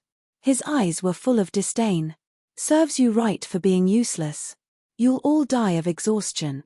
He walked through the crowd proudly and walked toward the strangers. "How many Blackstones have you dug up? I want as many as you have." Soon, he bought another basket. Seeing this, Mitch wanted to persuade him, but he was held back by the others. Obviously, they couldn't persuade him, so they just let him fend for himself. "Sigh, it's a bit heavy. Looks like I'll have to find a few people to carry it for me next time." Big Beard shook his head and smiled. "Fine, I'll do it myself this time. But next time, I'll have to hire someone. This time, both forces will probably fight to do it." He carried the oars and went out to find Marcus to exchange for them. Marcus looked at the black stones and didn't say anything. He exchanged for all of them again. Big Beard became more and more proud and prepared to go deeper. This time, he had already planned to hire a few more people and buy more. It would be best if he bought all of their gains that day. In this way, he might be able to earn a piece of martial crystal a day. Then, in a year, he would be able to earn a few hundred pieces. It would be difficult for his realm not to improve. As for whether Chen would interfere, he didn't think too much about it. If he wanted to save face, he wouldn't interfere in this matter. Obviously, he still believed that he only took a small portion and that the majority was with Chen. Chen was allowed to earn a lot, but others were not allowed to take a little from him. How could anyone do business like this in the world? Just as he was proudly planning how many martial crystals he would earn in the future, Marcus suddenly called out to him. "Wait a minute. Did you dig up those black stones yourself?" Big Beard turned around and said, "What do you mean?" Marcus said, "You also know that your price is twice as high as the others. Maybe some of you secretly collected enough crystals from others and then came to sell them. This goes against the original intention, so naturally, it's not allowed. So I'm asking, did you dig these black stones alone?" "I dug them. Of course, I dug them alone." Big Beard nodded and said, "If it wasn't me, who else could it be?" Marcus stood up and said, "All right, I'll follow you inside and personally watch you dig. Let's not talk about digging up 300 pieces a day. If you can dig up 100 pieces, I'll give you 10 strands of strength in exchange for all the black stones you bring over." Big Beard's expression immediately changed. "That's not good, right? If you don't prove it yourself, how can I guarantee that you didn't dig these?" Marcus's eyes flashed with a cold light. "Under my control, no one is allowed to take advantage of this." Chapter 51:27. The bearded man was stunned. He did not expect Marcus to be so serious. "Why? Do you have a problem?" Marcus's eyes turned cold. "I didn't say. I dug them up, in one day. I dug them up in the past and kept them underground. I took the opportunity to take them all back today." The bearded man braced himself and stammered. "Are you sure? Lying in front of me often leads to a fate worse than death." Marcus warned him coldly. "I'm sure. I'm very sure." At this point, he could only deny it. Marcus smiled coldly and glanced at the entrance of the cave. A few people walked out of the mine. When the bearded man saw them, his expression immediately changed.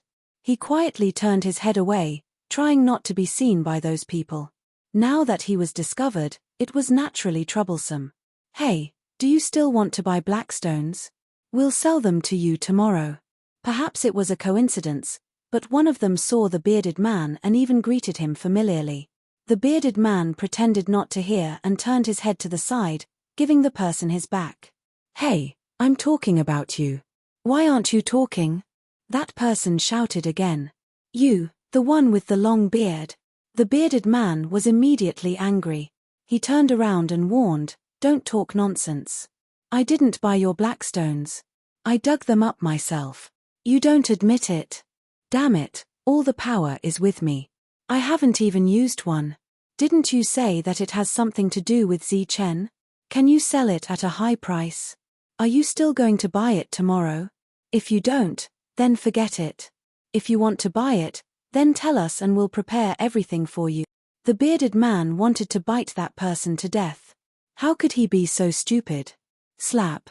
A slap suddenly landed on the bearded man's head and sent him flying. "You dare to take advantage of my loophole? Do you want to die?" Marcus's eyes flashed with a murderous intent. The bearded man rolled on the ground and let out a wail. He shouted, "He's dead, he's dead." Marcus stepped forward and kicked the bearded man again. The bearded man began to roll on the ground. "Murder. Murder for no reason. Where is the law?" The bearded man rolled and howled loudly, attracting even more people. Seeing this, Marcus was amused. This guy was really like a dead pig that was not afraid of boiling water. At this moment, more and more people came out. When everyone saw this scene, they all had strange expressions on their faces. Marcus waved his hand, and 2 men immediately stepped forward and carried Big Beard over. When he came near, Marcus raised his hand and slapped him without saying a word. Pa, pa, pa. The sound of the slap spread far and wide. Big Beard was still howling. After dozens of slaps, Marcus stopped and stared at the other party. What did you just say? Law? Are you talking to me about law? I'm not under your control. What right do you have to hit me? The bearded man said angrily, I'm Zichen's subordinate. I'm under Zichen's command. Zichen? Marcus was amused. Why don't you take a piss and look at yourself in the mirror? Does Zichen know who you are? You're only at the level of 3. You don't even want to be his dog, and you still want to be his subordinate. After saying this, a few more slaps landed. After that, Marcus looked at the others and said, I'm sure everyone knows that the price of blackstones is different. He's paying 10 strands, and you're paying 5 strands. This is a special discount that Lord Zichen gave to a small number of people. It's a pity that this guy doesn't know what's good for him. He actually bought a few hundred black stones in private and came here to exchange for a high price. The people who walked up naturally knew this. Big Beard's arrogance was still vivid in everyone's mind. I only have one way to deal with this kind of guy who doesn't know what's good for him, and that is to kill him. A murderous intent flashed in Marcus' eyes. This is a warning to others. It's also called Don't Be So Shameless. A chilling murderous intent emerged from Marcus' body. Big Beard, who sensed the murderous intent, was almost scared silly. He did not expect that the other party would want to kill him. Just because he exchanged for a few strands of energy. Compared to what you've gained, what is this? What right do you have to kill me? I only exchanged for a few strands of energy. What right do you have to kill me? Big Beard shouted, compared to what you've gained, what is this little gain of mine? Marcus said, let's not talk about the value of these black stones first. You only contributed to the mining, so naturally, you can only get the mining reward. This sentence was not only said to Big Beard, but also to those who came out. Only Zichen was kind. If it were someone else, would such a thing happen?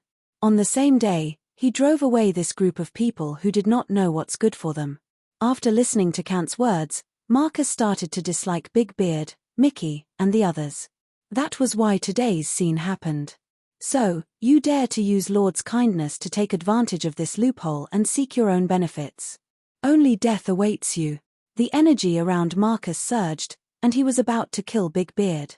Only by killing him could he end this once and for all. Wait. A voice came from the side, and Mickey quickly walked over. Lord, can you spare him? Mickey begged. What do you think? Marcus said coldly, for doing such a thing, only death awaits.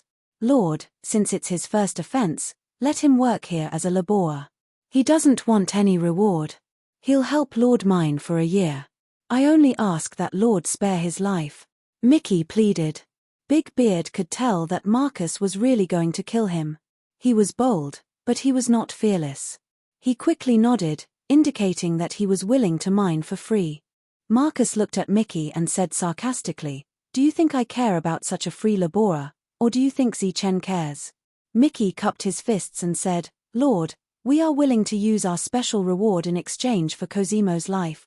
Marcus sneered, is that so? Then you have to ask the others if they are willing. Mickey looked to the side. The people who were originally there either turned their heads to look to the side or lowered their heads without saying a word. Obviously, they were not willing. So, you alone are not enough. Marcus said, or, you can find another one. If there are 2, I will agree to your request. Mickey's eyes rekindled with hope. Big Beard also heaved a sigh of relief. Just one more person was enough. But it was obvious that Big Beard had overestimated his character. Mickey had also underestimated human nature. Still, no one stepped forward. Big Beard said angrily, do you have any F***king conscience? Who brought you here to mine? F***ck, now that I'm about to die, you are actually indifferent. The others were still silent. But only they knew what they were thinking. Big Beard pointed to their noses and scolded them as fools. He was much more energetic than he was now. They did not mind Big Beard dying here. Seeing the disappointed Mickey, Marcus suddenly waved his hand and said, "Forget it. One then." Then he pointed to Big Beard, "Leave all your power and get lost." All? Big Beard was stunned. "Is there a problem?" "No, no." Big Beard quickly took out all the power he had. There were thousands of them. Looking at Big Beard who had nothing, Mickey could not bear it. He took out dozens of power and handed them to Big Beard. "Give me all of yours. Once I leave, you won't get anything. You can still mine here in peace." Big Beard took the power and then reached out to search Mickey's body. He only left when he had taken all the power. Chapter 51:28. The bearded man took all of Mickey's energy and left. Mickey was stunned, not knowing what to do. Marcus glanced at Mickey and did not say anything. It was just a little strange. How could such a person live until now without any sharpness? Fortunately, he was not hopeless. At least he did not leave with the bearded man on impulse. A person walked over from afar. After seeing the person, everyone's expression changed. Then, they all saluted the person. This included Marcus as well. Chen waved his hand and said, "Go back to your work." Everyone immediately dispersed. Some of them sneaked glances at Chen as they left. They were very curious. Chen walked forward and patted Mickey's shoulder. He said, "It seems that you will have to work harder from now on." Mickey nodded. He thought that Chen would definitely criticize him when he came over. After everyone left, Marcus was puzzled and asked, "Why?" If it were not for Chen's rumors, he would have slapped the bearded man to death. Keeping such a person alive would be a disaster sooner or later. "That guy is really interesting," Chen said. "Now, those people still lack an opportunity to deal with me. Maybe that guy just now can give me a surprise." Marcus knew that the 7 halls of spiritual magic had recently joined forces to deal with Chen. He was puzzled and asked, "Just him alone?" "Don't underestimate anyone." Chen smiled faintly and said, "If you trace back to the source of some big events, they are usually small things." "Oh right, why are you here?" Marcus asked again, "Is the Hall of Spiritual Magic not busy?" "I was waiting for those people to make a move. I was a little bored, so I came over to take a look." Chen said, "Quickly arrange things here and then take people to other places to check out the situation. I recently bought a few abandoned mineral veins. Take some people to see if there are any more of these black stones. I have seen those stones many times. They are useless. Even Kant said that they are useless." Marcus said, "Are you sure that it is useful to collect them?" To collect these black stones, Chen had to put in a lot of effort every day. It wasn't just those who received the money, but also other people's expenses. This was because he, as the leader, had not asked for a reward. Otherwise, the price Chen had to pay would have been even greater. "It's useful, but it can't be exchanged for other values." Chen said, "So, to me, this thing is actually a losing deal." Marcus said, "Then why are you still offering such a high price?" Chen said, "Although it's a loss-making deal, its value is undeniable. In short, I didn't lose out. First, he said that it was a losing deal, and now, he said that it was a win-win deal." This made Marcus confused. Fortunately, he didn't continue to ask. He only said that he still needed some time before he could leave. Chen said, "If you have someone you trust, you can ask them to watch over it for you. For me, the more the better. So, I hope your luck is better and you can find this kind of black stone from other mineral veins. I don't want too much, just 1 mineral vein will be enough." Recently, Chen hadn't been idle. He asked Kant to buy several mineral veins that had run out of soul crystals. He didn't send anyone to check and just bought them directly. After all, the price wasn't high. This was a gamble. If he was lucky, he might reap a big harvest. If he was unlucky, it didn't matter. Such a small loss was something that Chen could still afford. The bearded man left with all of Michi's forces. His realm wasn't high, so he wanted to run back before dawn.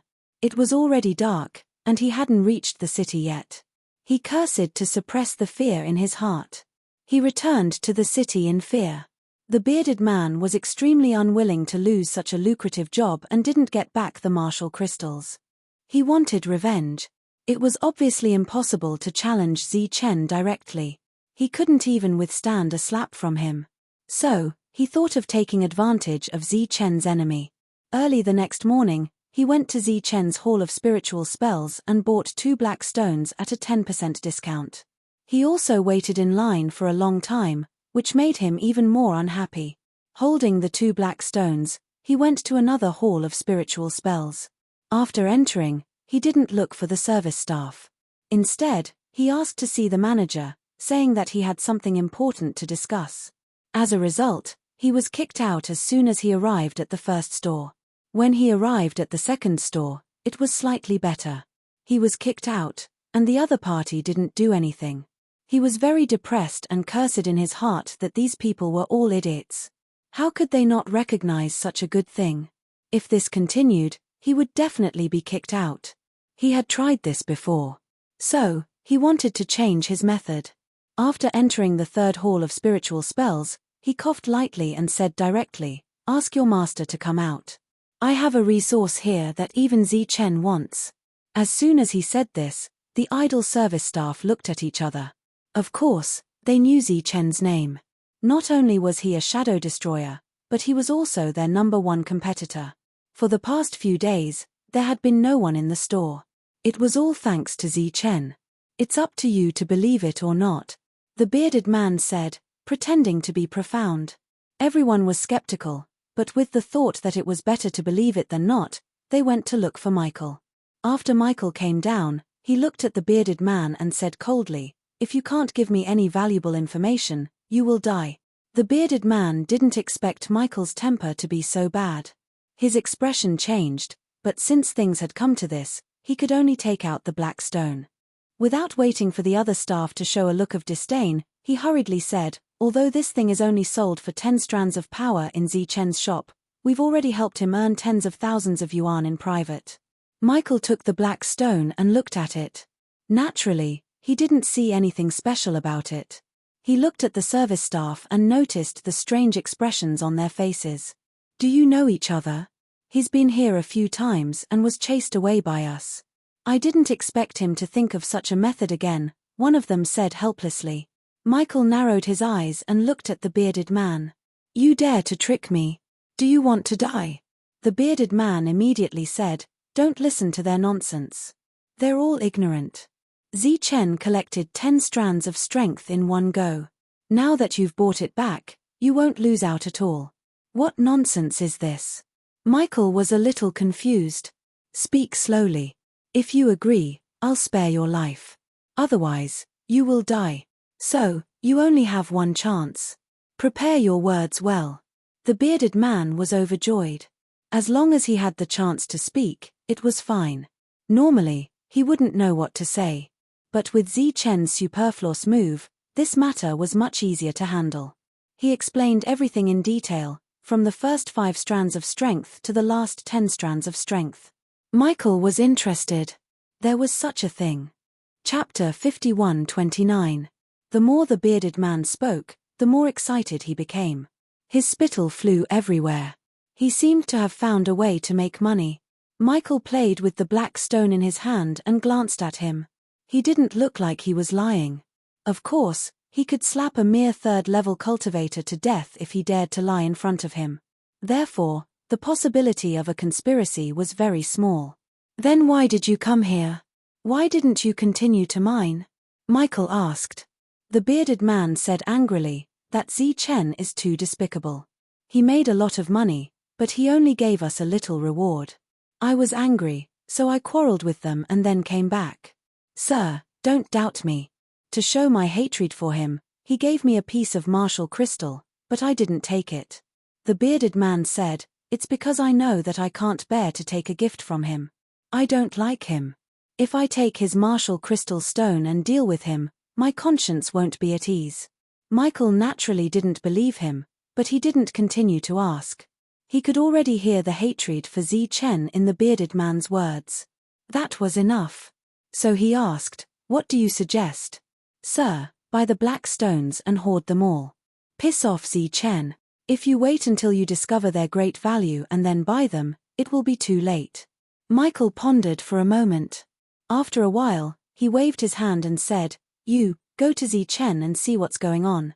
One of them nodded and then went to Chen's Hall of Spiritual Spells. People were still queuing here. The booming business was a sharp contrast to the other 7 halls of spiritual spells.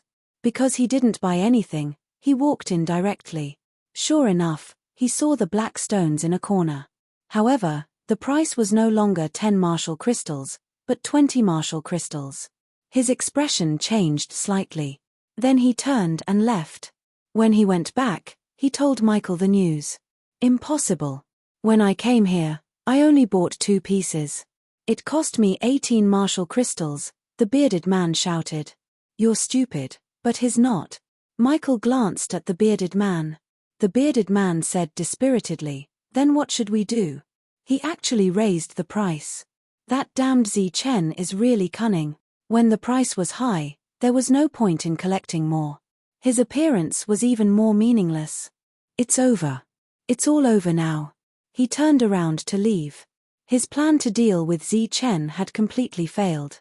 In the future, if he wanted to target Chen, it would be a fool's dream, because the difference between the two was simply too great. "Who's done?"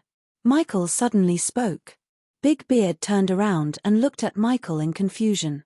Michael said, "Since he wants 20 streams of power, why don't we just give him 20? My lord, this." The bearded man was increasingly puzzled. He still wanted the price even after it was raised. Was there something wrong with his brain? "You said it yourself. Chen is just trying to cover it up. Since that's the case, let's buy these things back." Michael said, "It's a type of crystal that we don't know what use it has. Since we're willing to collect 10 strands of power, it naturally has its value. Perhaps, we can really buy it first and then slowly study it." Michael said, "Can you still get this thing?" Big Beard shook his head and said, "We can't. Chen bought all the mineral veins. He's in charge there now. Since that's the case, then go now and buy more black stones back." Michael said, "Buy all the black stones they have." "My lord, I'm only in the 3rd level. How can I?" Before Big Beard could finish speaking, Michael said directly, "Dewood, take the resources and go with him." With that, he hurriedly walked out. Perhaps this time, he could use this incident to suppress Chen in all aspects. Before that, he naturally had to discuss with the other 6 families. After all, there were many black stones. He couldn't take them all by himself. Big Beard brought Dewood and walked arrogantly into Chen's Hall of Magic. They went straight for the black stones. Big Beard pointed at the black stones and said, "I want all of these. I have a discount card here." There were about 200 pieces placed there. The black stones had been placed there for a long time and no one had asked about them. He didn't expect someone to buy them today. There were 203 pieces in total. Big Beard bought all of them. Then he said, "Do you have more of these black stones? I want more. And I want a lot of them." The other party was obviously not sure. He immediately went to inform Miria. When Miria heard the news and came here, she was a little surprised to see Big Beard. This was because Big Beard had come here a few times with Mickey to deliver the black stones. The price they offered back then was 5 forces. But today, he was actually here to buy them. Looking at the surprise in Miria's eyes, Big Beard knew that she recognized him. So he raised his head slightly and said, "How many of these black stones do you have?" "I want all of them," Miria said, "about 100. "What? 100? Are you kidding? During this time, you've already hoarded 50,000. Big Beard panicked. 100? Are you trying to dismiss a beggar? I'm sorry. The black stones were placed here by my lord. He didn't mean to sell them." Miria explained apologetically. Big Beard and Dewood looked at each other. Obviously, they had guessed it. These were just to cover up. Now that they had bought them, they wouldn't sell them. "Where's your integrity? Where's your integrity?" Seeing this, Big Beard immediately shouted, "I came to buy them because I knew you had them here. It's fine that you raised the price, but now you're not being honest." As he shouted, many people looked over. Miria was a little anxious. "Sir, we can talk again." Big Beard said, "There's nothing to talk about.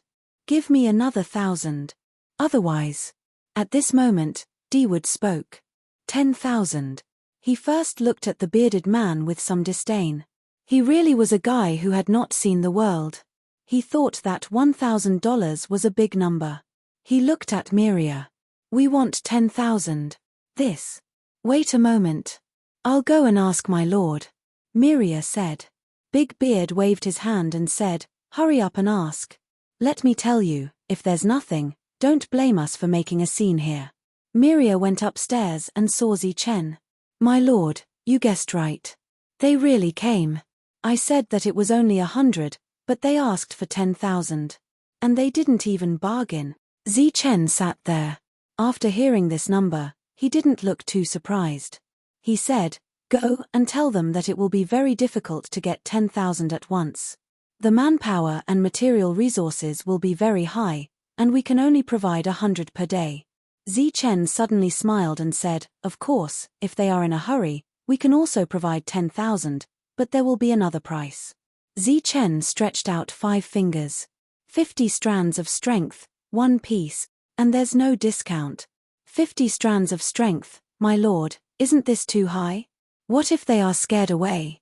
Miria was very worried because she knew very well that this thing was bought with 5 strands of strength. It wouldn't be a loss even if it was sold for 10 strands. And this was their first customer. Was it really good to raise the price like this? Chen said, I'm afraid that they will be scared away, so I didn't ask for 100 strands of strength. Don't worry, they will definitely agree to the price of 50 strands of strength. Miria went downstairs with doubts. Chapter 5130. Chen had been cultivating recently. However, without higher-level resources, his progress was extremely slow. Under normal circumstances, he would need decades, centuries, or even longer before he could break through again. Therefore, he had to find something to do during this long period of time. For example, it was quite interesting to fight with these people now. Michael contacted the other 6 Hall of Spiritual Spellmasters and told them about his latest idea. If it's really useful, we can give it a try. After everyone heard this, someone immediately said. The others naturally had no objections. After all, it wouldn't cost much energy. Just then, someone came and whispered in Michael's ear. Hearing this, Michael couldn't help but smile. Everyone looked at him. Michael said, I just received news that Chen can only provide 100 blackstones a day. If you want more, how? One of them asked. We have to increase the price. Michael smiled. If you want 10,000 blackstones, you have to pay 50 energy per piece. And it's the kind that doesn't give a discount, 50 blackstones? Isn't this price 30 energy points higher than the original price? One of them was shocked. Is Chen crazy? Michael said, to be precise, it's 41 energy points higher than the original price. Because it's 10 energy points in the morning, and there's a discount. For a moment, everyone's expressions changed. Michael said, everyone, what do you see? Everyone was smart. Of course, they knew that this was Chen's plan because he wasn't willing to sell. However, 50 energy points per piece wasn't cheap. Would they be able to make a profit in the future? First, Chen secretly bought the mineral vein, and then he paid the mining fee of 10 Dao Force. Everyone, if it were you, do you think the purchase price of 50 Dao Force is worth it? Michael asked and answered himself. If we don't look at the effect, of course it would be worth it. The problem now is that we don't know the true value of the blackstones. Indeed, if they knew the true value of the blackstones, they would naturally have a detailed strategy. But now, they didn't know the value of the blackstones. With Chen's cunning, I don't believe he would do a bad deal. Michael said, so, my suggestion is not only to buy it, but also to buy all the blackstone back. We signed an agreement with Chen before, so he can't sell his blackstones to others. Only we can collect enough. In this way, we, who have monopolized the blackstone, will naturally have the absolute right to set the price once we discover its value in the future. Michael pointed in a direction and said, if we didn't control one less hall of spiritual magic, we wouldn't be in such an awkward situation. Therefore, in order to prevent something like this from happening again, we must ensure that all the blackstones are in our hands. Everyone looked at each other, hesitation in their eyes. But after a while, He nodded. After that, everything was left to Big Beard to handle. Yesterday, Big Beard had been chased away like a stray dog. However, today, his status had changed. He had become rich and overbearing. After receiving instructions, he and Daewoo returned to Zichen's Hall of Spiritual Spells. Seeing Milia again, the bearded man said directly, "We want $10,000 every day, every day." Milia said, "Well, I'm sorry. We can't guarantee that there will be so many Blackstones every day." Big Beard said, 50 streams of power for one Blackstone, and no discounts. "We agree to this price." Milia said again, "I'm sorry. We may be able to provide enough in the early stages, but it will be difficult in the later stages. After all, these Blackstones need to be mined. We can't produce 10,000 Blackstones a day." Big Beard was deeply aware of this point. Unless Marcus sent more people over, it would be really difficult to get 10,000 Blackstones a day. Based on his speed, he could only mine about 10 Blackstones a day. A few hundred people added up to only a few thousand. Even if it's not 10,000, we still want it. Big Beard had told Michael this point when he came, so he wasn't in a difficult position now. He said directly, "That's fine too. But you have to guarantee that all the Blackstones you mine will be sold to us." Milia nodded and said, "Of course, we can guarantee this." Big Beard sneered and said, "I don't believe you. We need to sign a contract." Milia looked a little troubled and said, "I see. That's fine too. But you have to guarantee that you will collect as many Blackstones as you dig out." "What a joke. Do we lack your power?" Big Beard sneered. He was very rich and overbearing. After both sides signed the contract, Milia took it upstairs and was about to hand it to Zichen. Zichen said, "Keep the contract well. You will handle the Blackstone transactions from now on." Milia nodded. But as if she thought of something, she said, "Sir, are those Blackstones really good things? Take a guess." Zichen smiled and didn't give a direct answer. The Blackstones that he brought back last time should be able to last for a while, so Zichen planned to make use of this time to do business with everyone. The next day, 10,000 Blackstones were shipped over and handed to Big Beard. And it was also the first time that Big Beard used a storage ring. On this day, Milia obtained 500,000 streams of power and then handed it to Marcus. She asked him to take this power and go to the mines. After all, there was no credit. Everyone had to use Blackstones to exchange for power every day. It was the same on the second day. But on the third day, the number of Blackstones decreased to 9,000, which caused Big Beard to complain. He sternly told them that they had to gather enough by tomorrow. After all, it had only been 3 days, and they were already cheating. On the fourth day, they gathered another 10,000 Blackstones. Because they didn't owe anything, they collected a lot of Blackstones every day. She followed Zichen's instructions and gave this power to Marcus in the early stages. And Marcus took this power and found another group of people. The number of people increased, and so did the production. Kant was also arranged to go out. Marcus didn't have time. He helped to check the mines and look for other Blackstones. After knowing that Zichen started to sell Blackstones, he was very surprised. Although he didn't know the true value of Blackstones, he knew that Zichen valued these Blackstones very much. Otherwise, he wouldn't have paid such a high price to buy that mine. So he asked Zichen. Zichen didn't hide anything and told Kant his idea. This made Kant stunned. Could it be like this? If he really succeeded, then the 6 Hall Masters of the Spiritual Spell Palace would probably eat him, right? Chapter 51:31. Kant went to look for other mineral veins while Marcus found more people to enter the original mineral vein. Outside of the mineral vein, the other facilities had to be completed. Hence, he was very busy and had no time to be distracted. Recently, he heard that the Blackstone was sold at the price of 50 strands of energy. This price was naturally a profit, but he still didn't understand. How much was it worth? Moreover, Zichen still asked him to find people.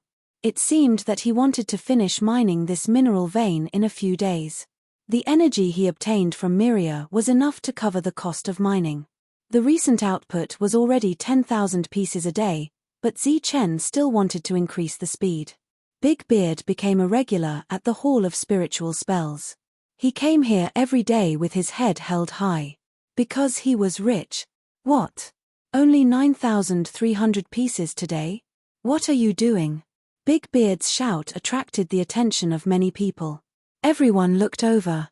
He looked at Miria and reprimanded, "We are buying at such a high price, and you are not mining diligently. I say, can't you increase the output?" "Sorry, we are already increasing the speed. It's just that it's getting harder and harder to mine recently," Miria explained. "I don't care. We have already signed the contract," Big Beard said indifferently. "Now, give me the rest of the blackstone." Big Beard took the blackstone and left. Miria kept the energy according to the plan. The energy was no longer given to Marcus, but to her. The current amount was already very considerable. Michael and the others still hadn't found the real use of the blackstone. However, they couldn't just keep buying it. Hence, they wanted to go deeper and ask for help. They wanted to see if the people inside knew. They brought some of the blackstone inside. As the Hall of Spiritual Spells had no business recently, they needed to give the people inside an explanation. The people inside obviously didn't care about the small matters outside, especially the profits of the Hall of Spiritual Spells. However, after hearing that Zi Chen was mining these blackstone, they were very interested. They also became interested in the dispute between the people. Hence, they left a portion of the blackstone and started to study it to see the true value. Michael and the others waited patiently outside. While waiting, they were still buying blackstone in large quantities. A few days later, news came from inside. At present, they did not know the value of this black stone. But he guessed Zi Chen's identity. Perhaps this black stone had something to do with the Shadow Destroyer. However, the people inside didn't say anything about the details. They only told him that they were still looking for people to investigate the matter, and that they would send news out as soon as there was news. When Michael and the others heard this, their expressions changed. Because the person inside had said very clearly that this thing was either worthless or related to the Shadow Destroyer.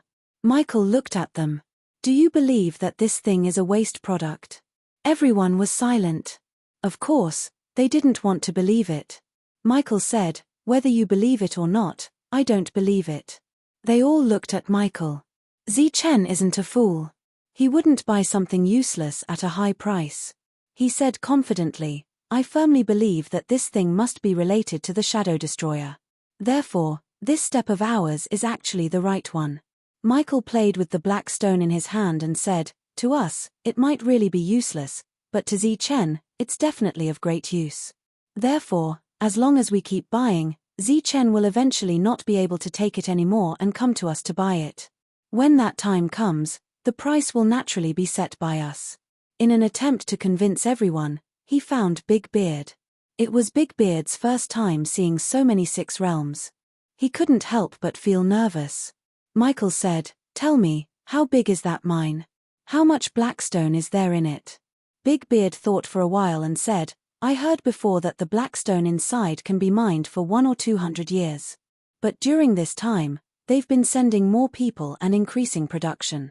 The time will probably be greatly reduced." Michael asked again, "Do you know if Zi Chen has discovered other similar mines?" "No, there's only one now. Once it's mined, there won't be any left," Big Beard said. "Oh, right. This morning, they didn't collect enough blackstone.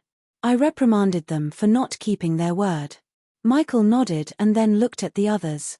One of them said, "But if we continue to collect, we'll accumulate more and more blackstone. Naturally, we'll have to pay more and more power. It's not a problem for the 7 of us to buy the blackstone in a mine together." Michael said, "Just treat it as an investment.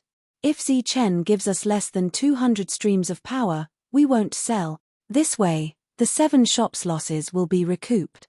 Just then, a person walked in and whispered something in Michael's ear. Michael's expression changed immediately. What happened? The others all looked at Michael. Michael said, "Just now, Zi Chen's Hall of Magic sent a message over. He said that the production has increased. From tomorrow onwards, we can guarantee about 15,000 blackstone a day. The further we go, The more we'll be able to guarantee 20,000 blackstone a day. What? Everyone was dumbfounded when they heard that. The production had increased, and it was even actively increasing. Was the blackstone really valuable? They began to doubt themselves. It can't be. Why did it suddenly increase? Big Beard muttered in his heart at this moment. Michael said, "Are you sure that the amount this morning wasn't enough?" Big Beard nodded. "Not only is it not enough today, it won't be enough for many days." Michael asked again, "Then did he say that the production will increase tomorrow, or that there will definitely be enough tomorrow?" "No, he just said that it's very difficult to mine now, so the production is limited." This made the others very confused. The production in the morning was not enough, so why was it enough now and increased by so much? Could it be that another mine was discovered today? But it shouldn't be so fast. Michael suddenly smiled coldly and said, "Everyone, what if it's like this?" They deliberately used the excuse that the production was not enough, but in fact, they were secretly hoarding some blackstone. So now, they want to use all of this blackstone to give us the illusion that there are too many blackstone. Big Beard was confused. But what's the point of giving us this illusion?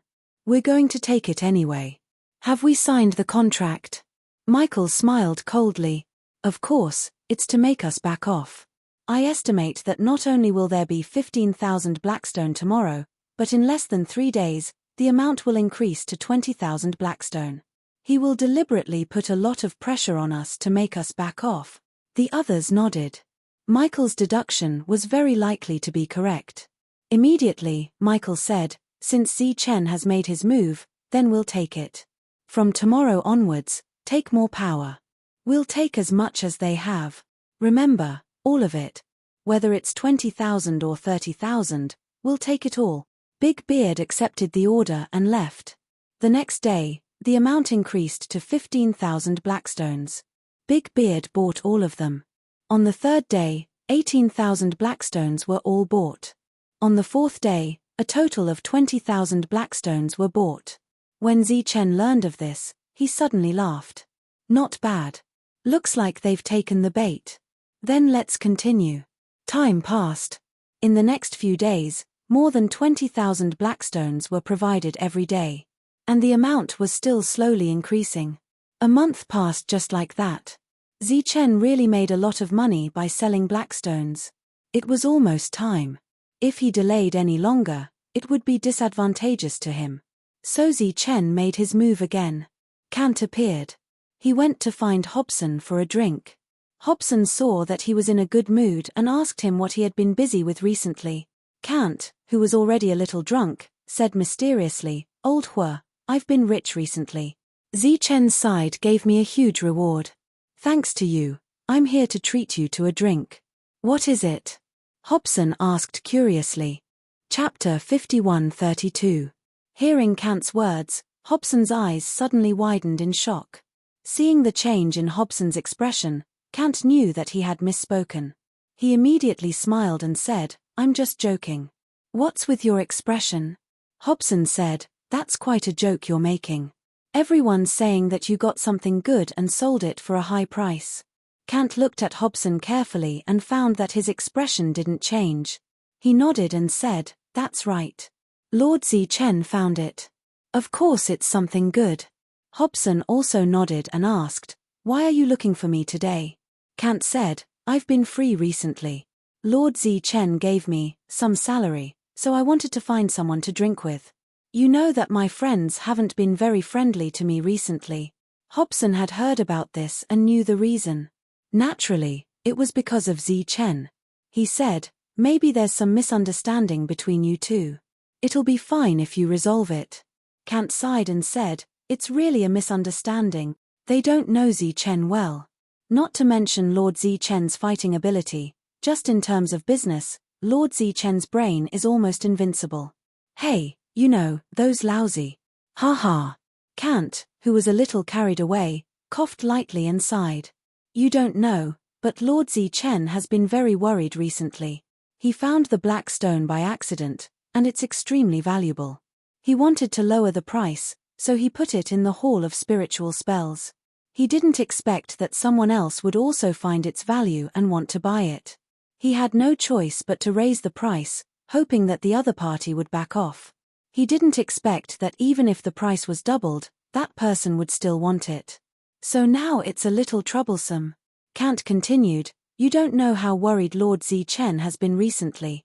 He doesn't even want to eat or drink. Even now, he's still trying to think of a way to make them back off and give up. Hobson listened quietly and didn't interrupt. However, he was examining how much of Kant's words were true and how much was false. Sir Zichen asked me to think of a solution, but how could I? That's why I'm also very worried and want to find someone to drink with. Kant patted Hobson's shoulder. That's why I'm here. Kant raised his wine cup and said, come, cheers. After the two of them finished drinking, Kant left. Hobson went back to his house, thinking about Kant's words all the way.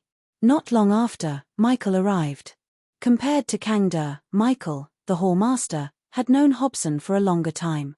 The two of them might not be friends, but they were definitely familiar with each other. Did you find out anything? Michael asked when he came in. Hobson repeated what Kant had said at the table.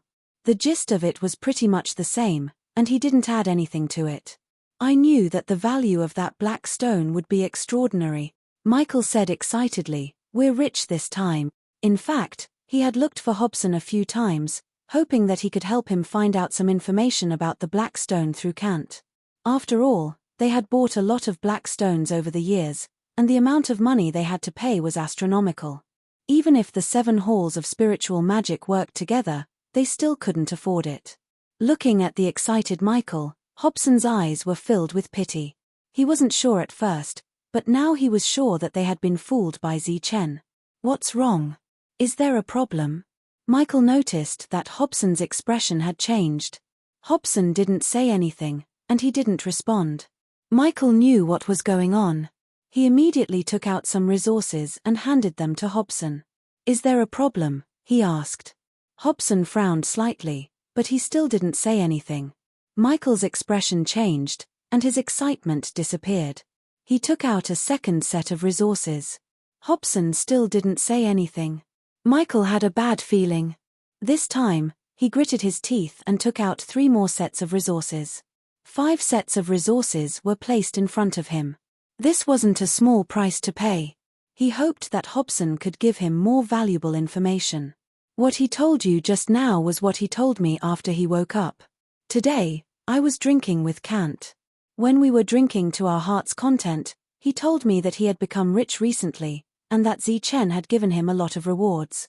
Hobson put away the 5 sets of resources. Rich. Michael's heart skipped a beat. I asked him why, and he blurted out that someone had bought the black stones at a high price, Hobson said. Everyone knows about this. That's not strange, right? Michael was a little unhappy. Just because everyone knew about this, Hobson wanted 5 sets of resources from him. Hobson sneered and said, what if you added the word idiot to that sentence? The black stones had been bought by an idiot at a high price. What? Michael's expression changed drastically, and he stood up immediately. This was an obvious mockery. Why was he mocking him? Of course, it was because the black stones were worthless. Is your information reliable? Michael's face turned very pale. If this was true, they would lose a lot. Hobson shook his head and said, I don't know, either. You can judge for yourself. When I heard that, although my expression wasn't as exaggerated as yours, it still changed. He sensed it and immediately said that it was just a joke. At that time, I also said that the joke wasn't funny. After that, we changed the topic, but somehow, we ended up talking about Zichen. He praised Zichen very much, saying that Zichen was very smart and that no one could compare to him in terms of intelligence. Then, he seemed to want to give me an example, but he only said one word before changing the topic again. I realized that after the 2 missteps, he had completely sobered up. This time, he said that he came to me because he was annoyed. He said that the black stones were very valuable, but someone else had found out about it. They had been worried about it, but they couldn't find a way to make the other party back out. Michael's body swayed, and he sat down directly. This time, he understood that what he had said when he was sober was intentional. It was because he had accidentally let it slip. It was like a bolt from the blue. Michael wanted to die. At that moment, he truly understood the value of this information. Not to mention 5 sets of resources, even 50 sets would be enough. He first saluted Hobson and then quickly left. Next, they had to discuss. The 7 of them sat together. After hearing Michael's words, they all looked as if they had been struck by lightning. They had been fooled. At that moment, everyone was burning with anger. Some even wanted to call the bearded man over and chop his head off. It was all because of this guy. Could this be Zi Chen's plan? One of them suddenly said, "His goal is to make us retreat in the face of difficulties." The others looked at the person who spoke as if they were looking at an idiot. It was obvious that this was a trap that Zi Chen had set for them. This was what they had hoped for in the end. Looking at everyone's disdainful looks, the man said, "There hasn't been any news from inside, so they haven't said that this thing is trash. Trash naturally wouldn't send news. There will only be news if it's something good." Michael gritted his teeth and said, "Looks like we've been fooled." At that moment, everyone wanted to kill someone. At that moment, the bearded man and Durwood returned. Both of them walked with their heads held high. Because Zi Chen was playing tricks on them again. The 2 of them came to look for Michael and were shocked when they saw everyone else. The bearded man sorted out his thoughts and said, "Sir, this morning, that little girl told us that the production has increased again. There are 40,000 pieces a day. She asked if we could buy all of them." The few of them looked at each other. At this point, the bearded man smiled and said, "We knew that this was a trap to force us to back out. Of course, we wouldn't fall for it. We immediately said that we would buy as much as we could and that we didn't owe them anything." Before the bearded man could claim credit, Michael kicked him. If it was before, he would have thought that this was a trap set by Zi Chen. However, with this piece of news, this was a completely different situation from how he looked at it. The increase in production time and time again was obviously because they were afraid that they would find out and not buy any more. And they still foolishly thought that this was a trap set by the other party to force them to back out. If they really backed out, would Zi Chen keep those worthless stones for himself to eat? "Sir, why are you doing this?" The bearded man was stunned by the kick. "How dare you trick me? I want you dead." Chapter 51:33. Michael stomped on the bearded man until he cried out, but he did not know what he had done wrong. Durwood stood at the side, feeling a little scared. Because he did not know what the bearded man had done wrong. Was he too arrogant? Did the Lord not like it? And Durwood realized that not only did the others not stop him, they even had the thought of stepping forward. This did not seem normal. He was tired of kicking. Only then did Michael sit back down and say, "Everyone, what do you think?" Now, it was almost certain that he had bought a bunch of junk. "Think of a way to get rid of it," one of them said. One of them said, feeling extremely sullen, and also extremely helpless. "Get rid of it. How do we get rid of it? Who wants it?" Another person said, "And in such a large quantity." The bearded man got up and asked, "Lord, what do you mean get rid of it? What are you talking about?" After being beaten up, he was still confused. Looking at the bearded man, everyone was furious. They were all smart people, but they were fooled by this guy. Michael said angrily, "That black stone is junk." The bearded man shouted, "Impossible. How can something Zi Chen bought at a high price be junk? He just wants to give people a false impression. He's been fooling you. Can't you see it?" Michael was furious. "It's junk, it's junk." The bearded man was dumbfounded. Was it really junk? Could it be that all this was a trap? He could not believe it. Go now and get rid of all these black stones," Michael said coldly. "If you can't get rid of them, I'll get rid of you." The bearded man said, "How?" "Throw them all away." Thinking about it, he felt a little aggrieved. He bought them at a high price and was about to throw them away. "Change them to power, change them all to power," Michael almost roared. "If you want to throw them away, don't we know how to do it?" The bearded man looked troubled. "But Lord, since this thing is useless, who would want it?" "I don't care. No matter what, you have to change them to power. Otherwise, just wait for death." Facing Michael's threat, The bearded man felt wronged. This was unreasonable.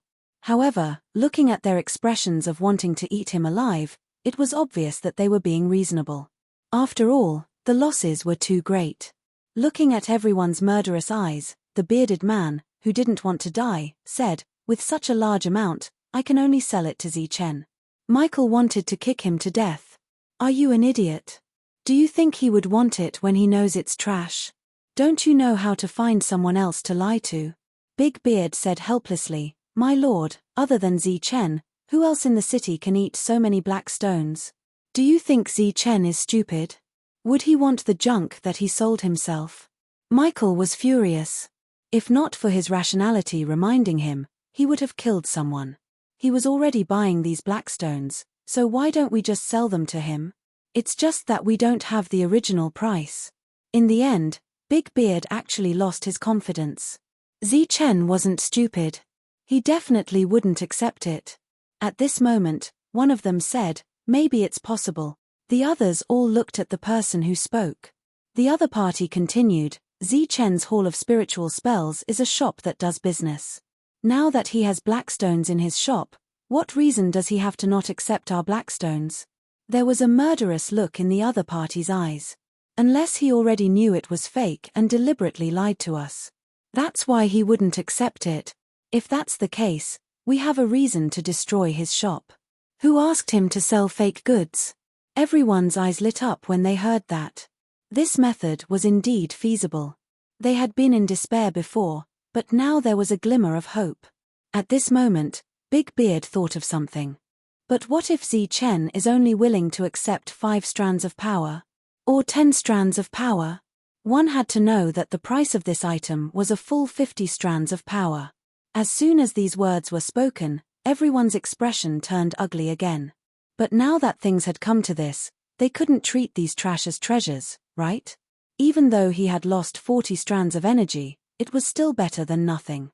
Michael said, "There's no time to lose. Bring all the blackstones over, and bring more people. No matter what, we have to sell these trash back to Zichen. If they don't accept it, don't blame us for taking action." Big Beard said, "Sir, why don't we go together?" This business was too big. He obviously didn't dare to make a decision. After all, they had already lost their money. If they didn't handle it well, they might lose their lives. "If we go, won't Zichen recognize it?" "Sir, you can disguise it a little." This method was naturally feasible. After looking at each other, they decided to follow the crowd.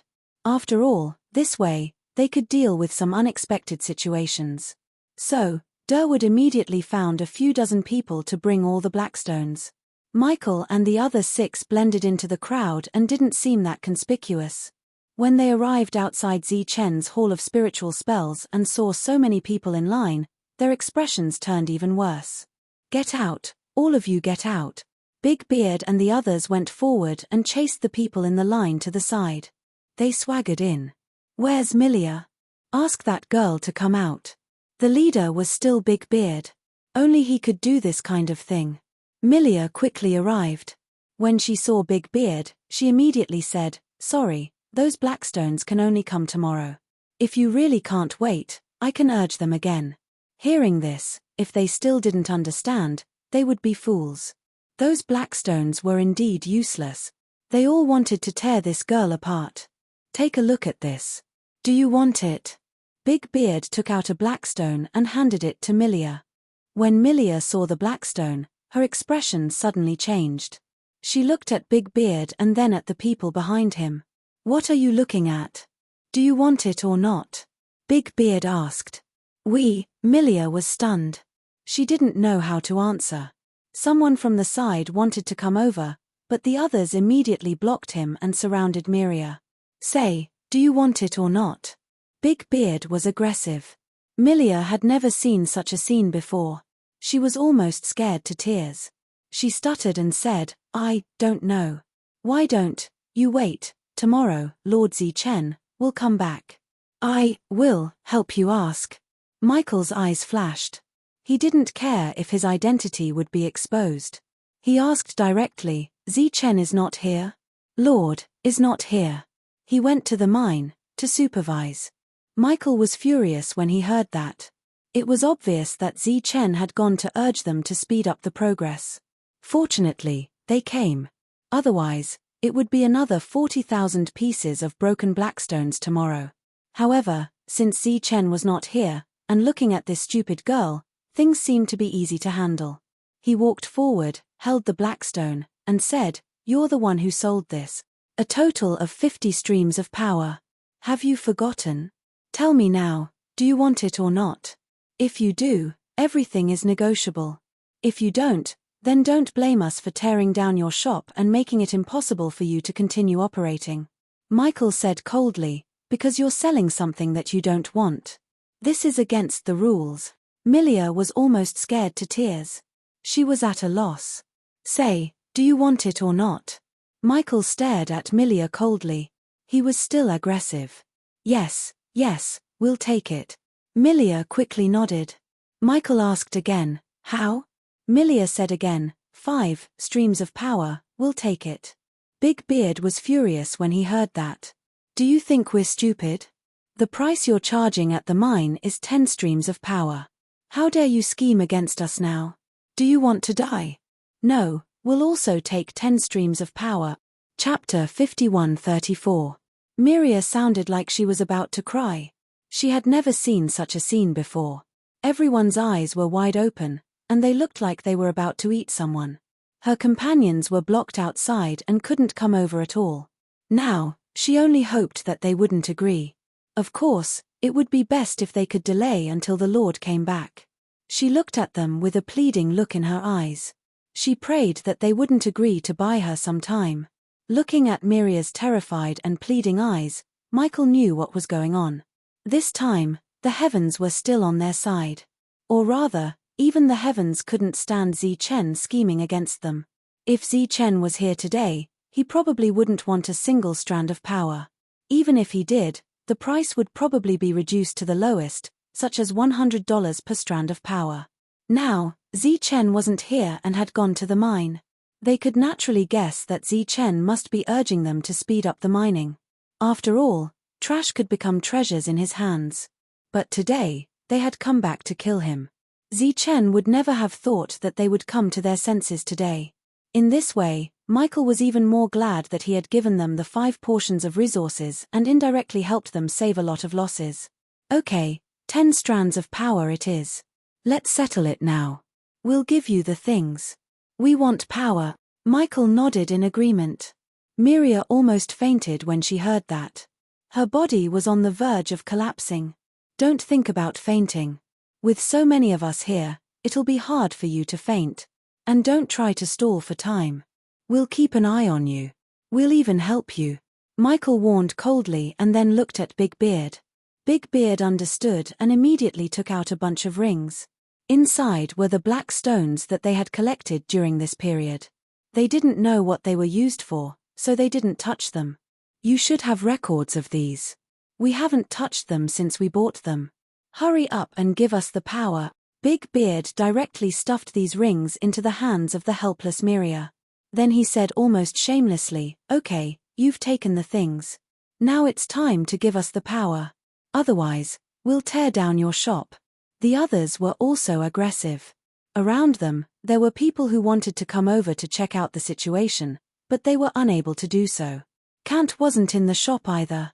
The others didn't want to cause trouble, so they didn't come over. Miria was alone, and she was weak. Helpless, she began to count the rings and check the blackstones inside. "I say, you did it on purpose, didn't you? How long are we going to count like this? First, bring out an equal amount of power." The bearded man pointed to a ring and said, "There are 25,000 black stones in here. They were collected this morning. Now, give me the same amount of power."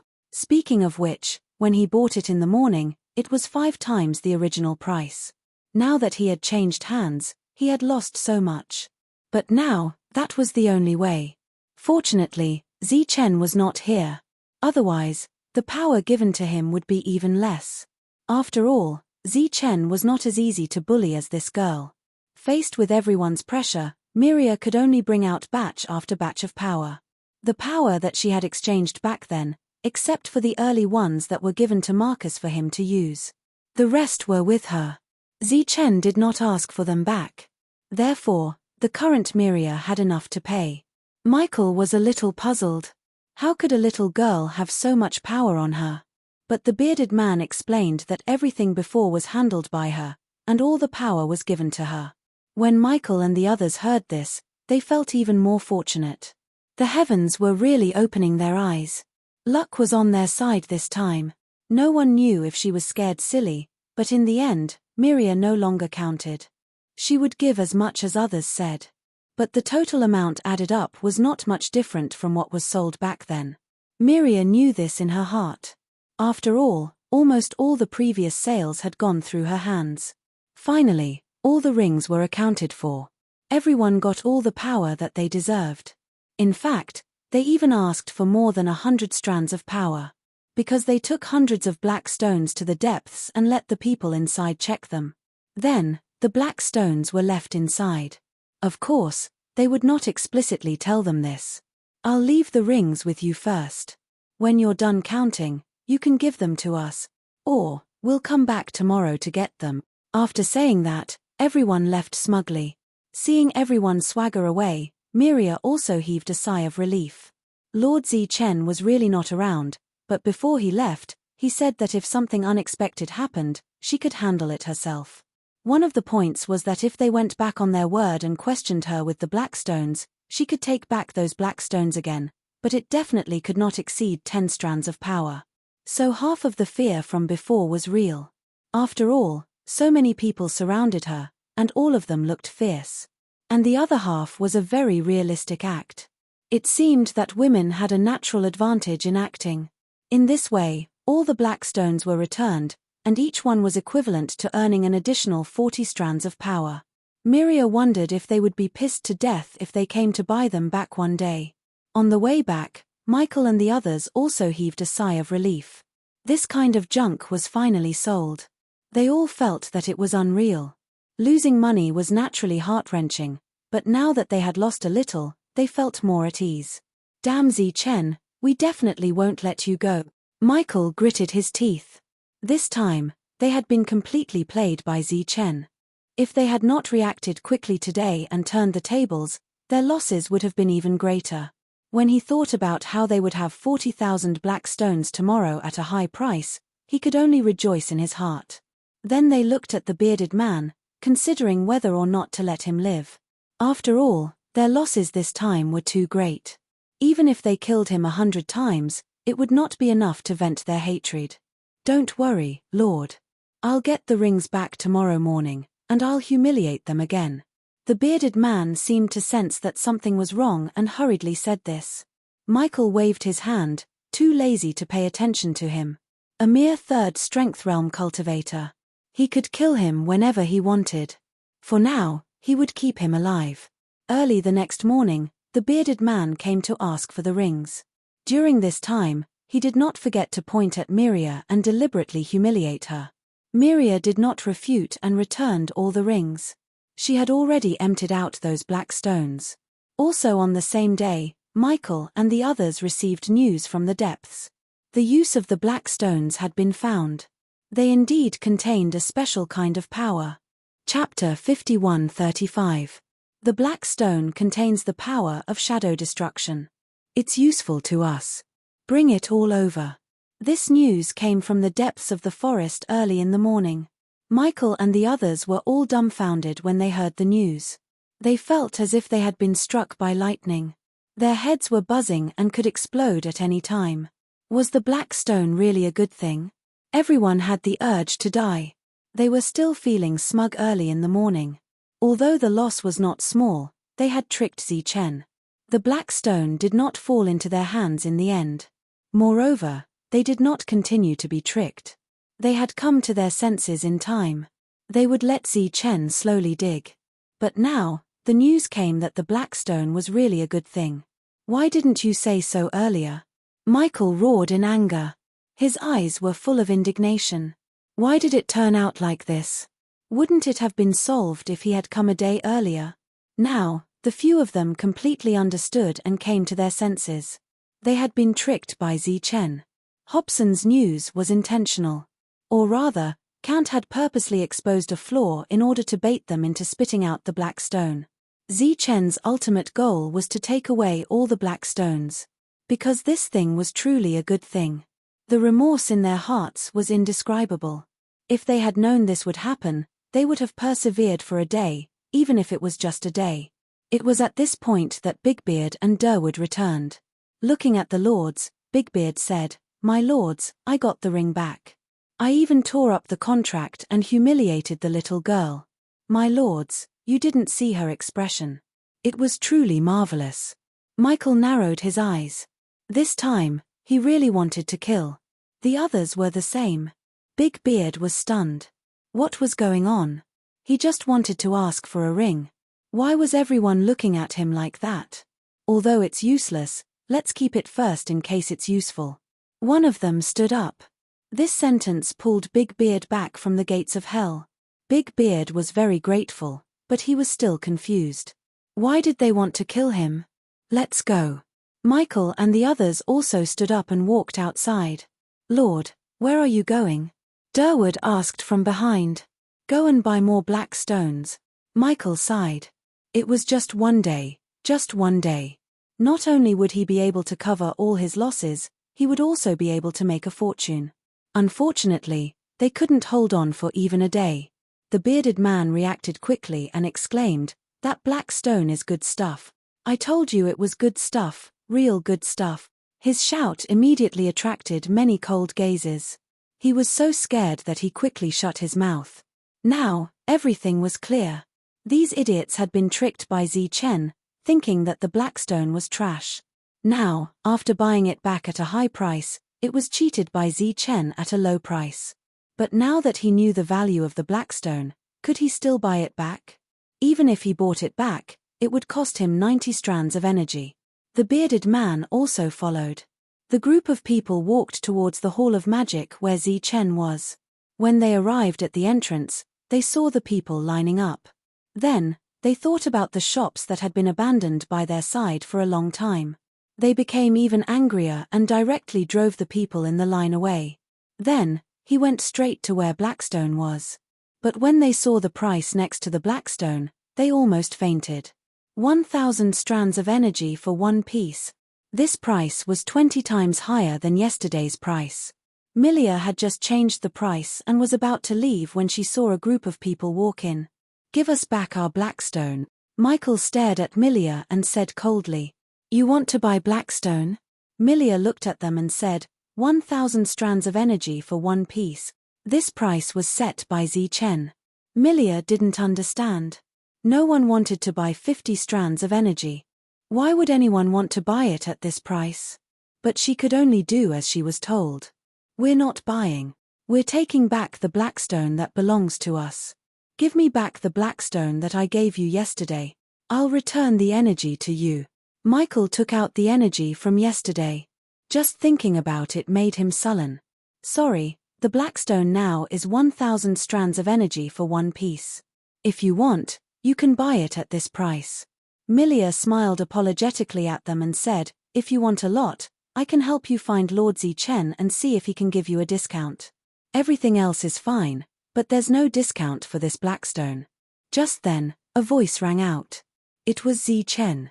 The subordinates surrounding them didn't dare to block Zichen's way. They all moved aside. Zichen walked closer and looked at Michael and the others. He smiled and said, "I heard that you returned the Blackstone yesterday, and very forcefully threatened my subordinates to return it. You even came early this morning and tore up the contract we signed. You even deliberately humiliated me. You're so untrustworthy. How can I give you a discount?" Zichen looked them up and down and said, "If you want, 1,000 strands of energy for one piece. I have as much as you want." In fact, he was very glad that he wasn't too greedy and didn't wait a little longer. Otherwise, he would be the one to become a joke. Looking at their expressions, it was clear that the people inside had already figured out the use of the Blackstone. This time, he couldn't hide it anymore. The Blackstone was a treasure. "Are you sure you won't return my Blackstone?" Michael stared at Zichen, a cold glint in his eyes. Zichen smiled. What do you mean return it? If you want it, you can buy it. 1,000 strands of energy. Oh, I almost forgot. Your shops aren't doing well. I guess you don't have any more resources now, right? Zichen, don't go too far. Michael said coldly. Return the Blackstone to us, and we'll write off our grudge. Otherwise, don't even think about having an easy time in the future. He held up the ring full of energy. This is the price you gave me yesterday. I'll buy it back at this price. Zichen mockingly said, your plan is quite good. Unfortunately, your threat is nothing more than a joke in my eyes. A joke? Michael said.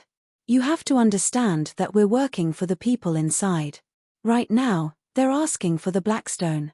Once we tell them the truth, what do you think the people inside will think? Zichen laughed.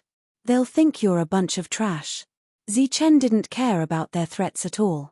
He waved his hand and said, do you want to buy something? If not, then leave. Don't delay my business. You asked for it and ruined your own business. Don't drag me down with you. Right, if your Hall of Magic is willing to sell, remember to tell me. I'll be happy to take it for you. Looks like you're forcing us. A cold light flashed in Michael's eyes. Do you really think I can't do anything to you? He stepped down, and the big bearded man's leg was broken. The man howled. Michael said, you can go lie down outside. Just say that you bought his stuff and aggravated your injury. The big bearded man immediately wailed and walked to the door to lie down. Come and see. He's selling fake goods. Chapter 51:36. Everyone, come quickly. He's selling fake goods. Liar. This is an unscrupulous merchant. Big Beard was rolling on the ground, wailing miserably, which attracted a lot of attention. Michael was very satisfied with this. At least this guy had a good eye. Hearing Big Beard's wailing, Zichen was amused. These fellows were really lawless. In front of so many people, they started to shift the blame to others. Could they be more credible? However, it was understandable. These people had been tricked and suffered a huge loss. It was not strange for them to act so crazily. Everyone, you saw it. The resources in his shop are fake. After refining them, my legs became crippled. It's over. I can't be a normal person for the rest of my life. Big Beard was still rolling on the ground. Michael said indifferently, none of you saw it. Why aren't you leaving? The others retreated far away, but they did not leave. Everyone saw it clearly. Besides, they already knew what kind of people Michael and the others were. If not for Zichen's shop persisting, who knew how many of them would have died because of the price increase in the 7 shops. However, they were mad as if they had lost their minds.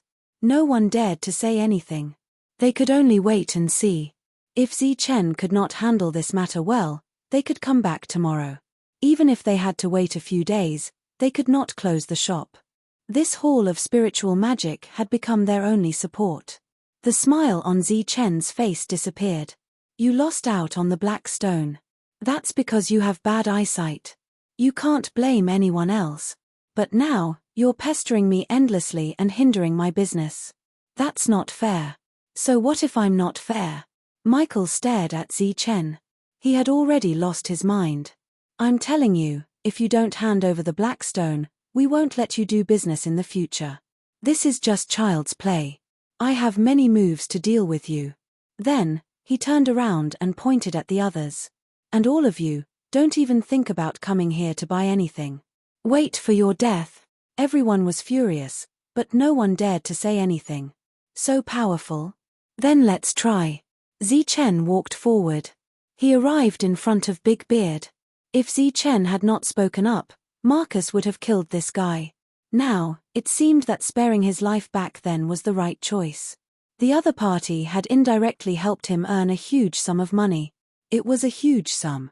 With that power, Zichen didn't need to spend anything else and could smoothly produce a lot of Blackstone.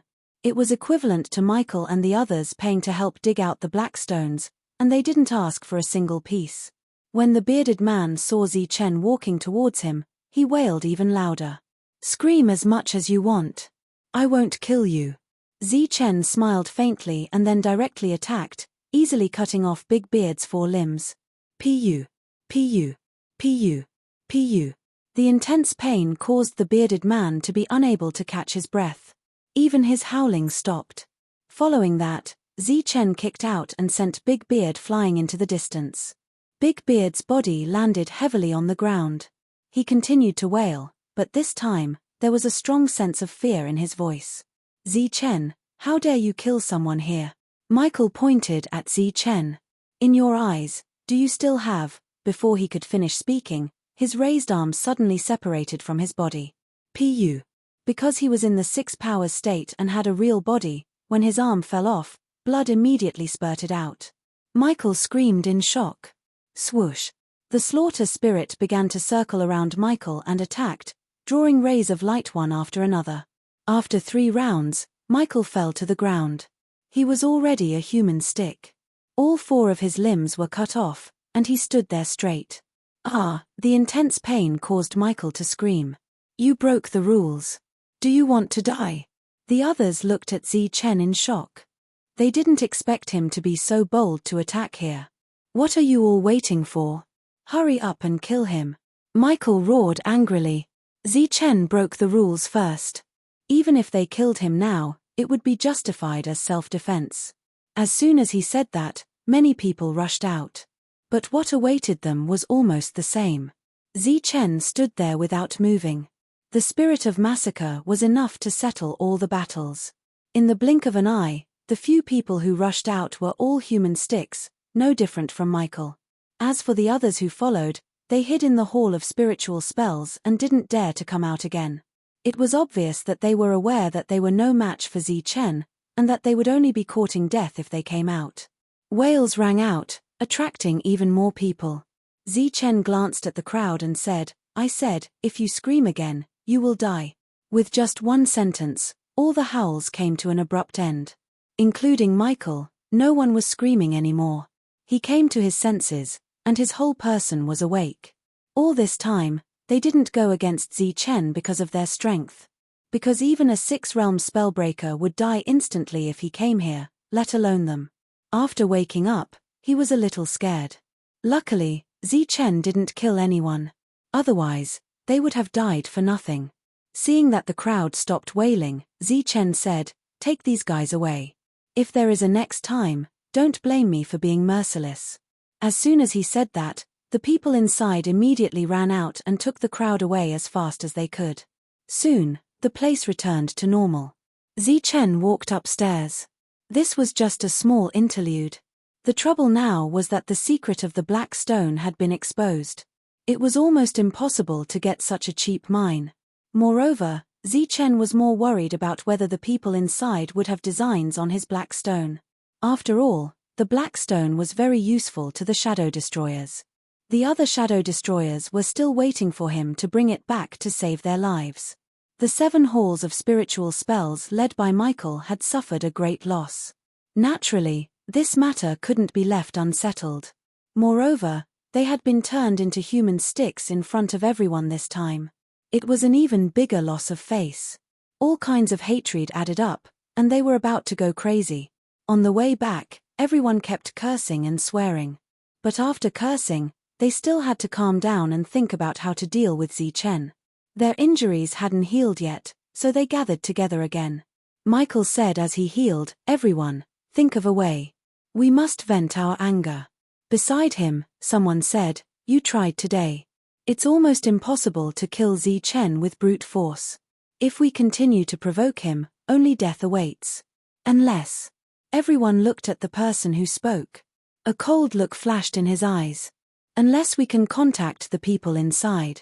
You know, there are many people who want to kill Zichen. Chapter 51:37. I'm not going to update today, I'm going to sort out the rest of the story. Thunder Marshal is not updated today. Please wait for a moment. After the content is updated, please refresh the page to get the latest update. Chapter 51:38. The 7 Hall Masters of the Hall of Spiritual Spells were sitting together to discuss how to deal with Zichen. It was impossible for them to kill Zichen with their own combat power. Hence, they had to seek help from the Hall of Spiritual Spells. But before they asked for help, they had to tell them the truth. This put them in a difficult position. What if the Hall of Spiritual Spells blamed them for their incompetence? No matter how they thought about it, they could not come up with a good idea. Just as they were at their wits' end, Michael suddenly said, "The most important thing is to clear our names. Only then will we not be punished by the Hall of Spiritual Spells." Everyone knew this, but how could they clear their names? The Hall of Spiritual Spells was in their hands, and their business was not good. And they were the ones who sold the black stone. How could they clear their names? Michael said, "Think about it. What is the reason for us to be forced to this point?" One of them said, "Chen lowered the price." That was only one reason. Everyone knew that the second reason was that they had raised the price without permission, causing complaints everywhere. Of course, they had deliberately ignored their own mistakes. Michael shook his head and said, "Wrong. The main reason is that Hobson gave Chen's Hall of Spiritual Spells a very low price, but not us. Hence, Chen deliberately lowered the price and started a price war with us. The main culprit is Hobson." Everyone's eyes lit up when they heard that. That's right. The main culprit was Hobson. Why didn't they think of shifting the blame? Also, why did we sell the black stone? Was it because Hobson colluded with Chen and gave us false information? Michael gritted his teeth and said, "He deliberately harmed us. Naturally, the responsibility lies with him." Everyone was enlightened. If that was the case, this matter had nothing to do with them. This way, they could clear their names. As for how Hobson would be affected if they put the blame on him, no one had ever thought about it. Ch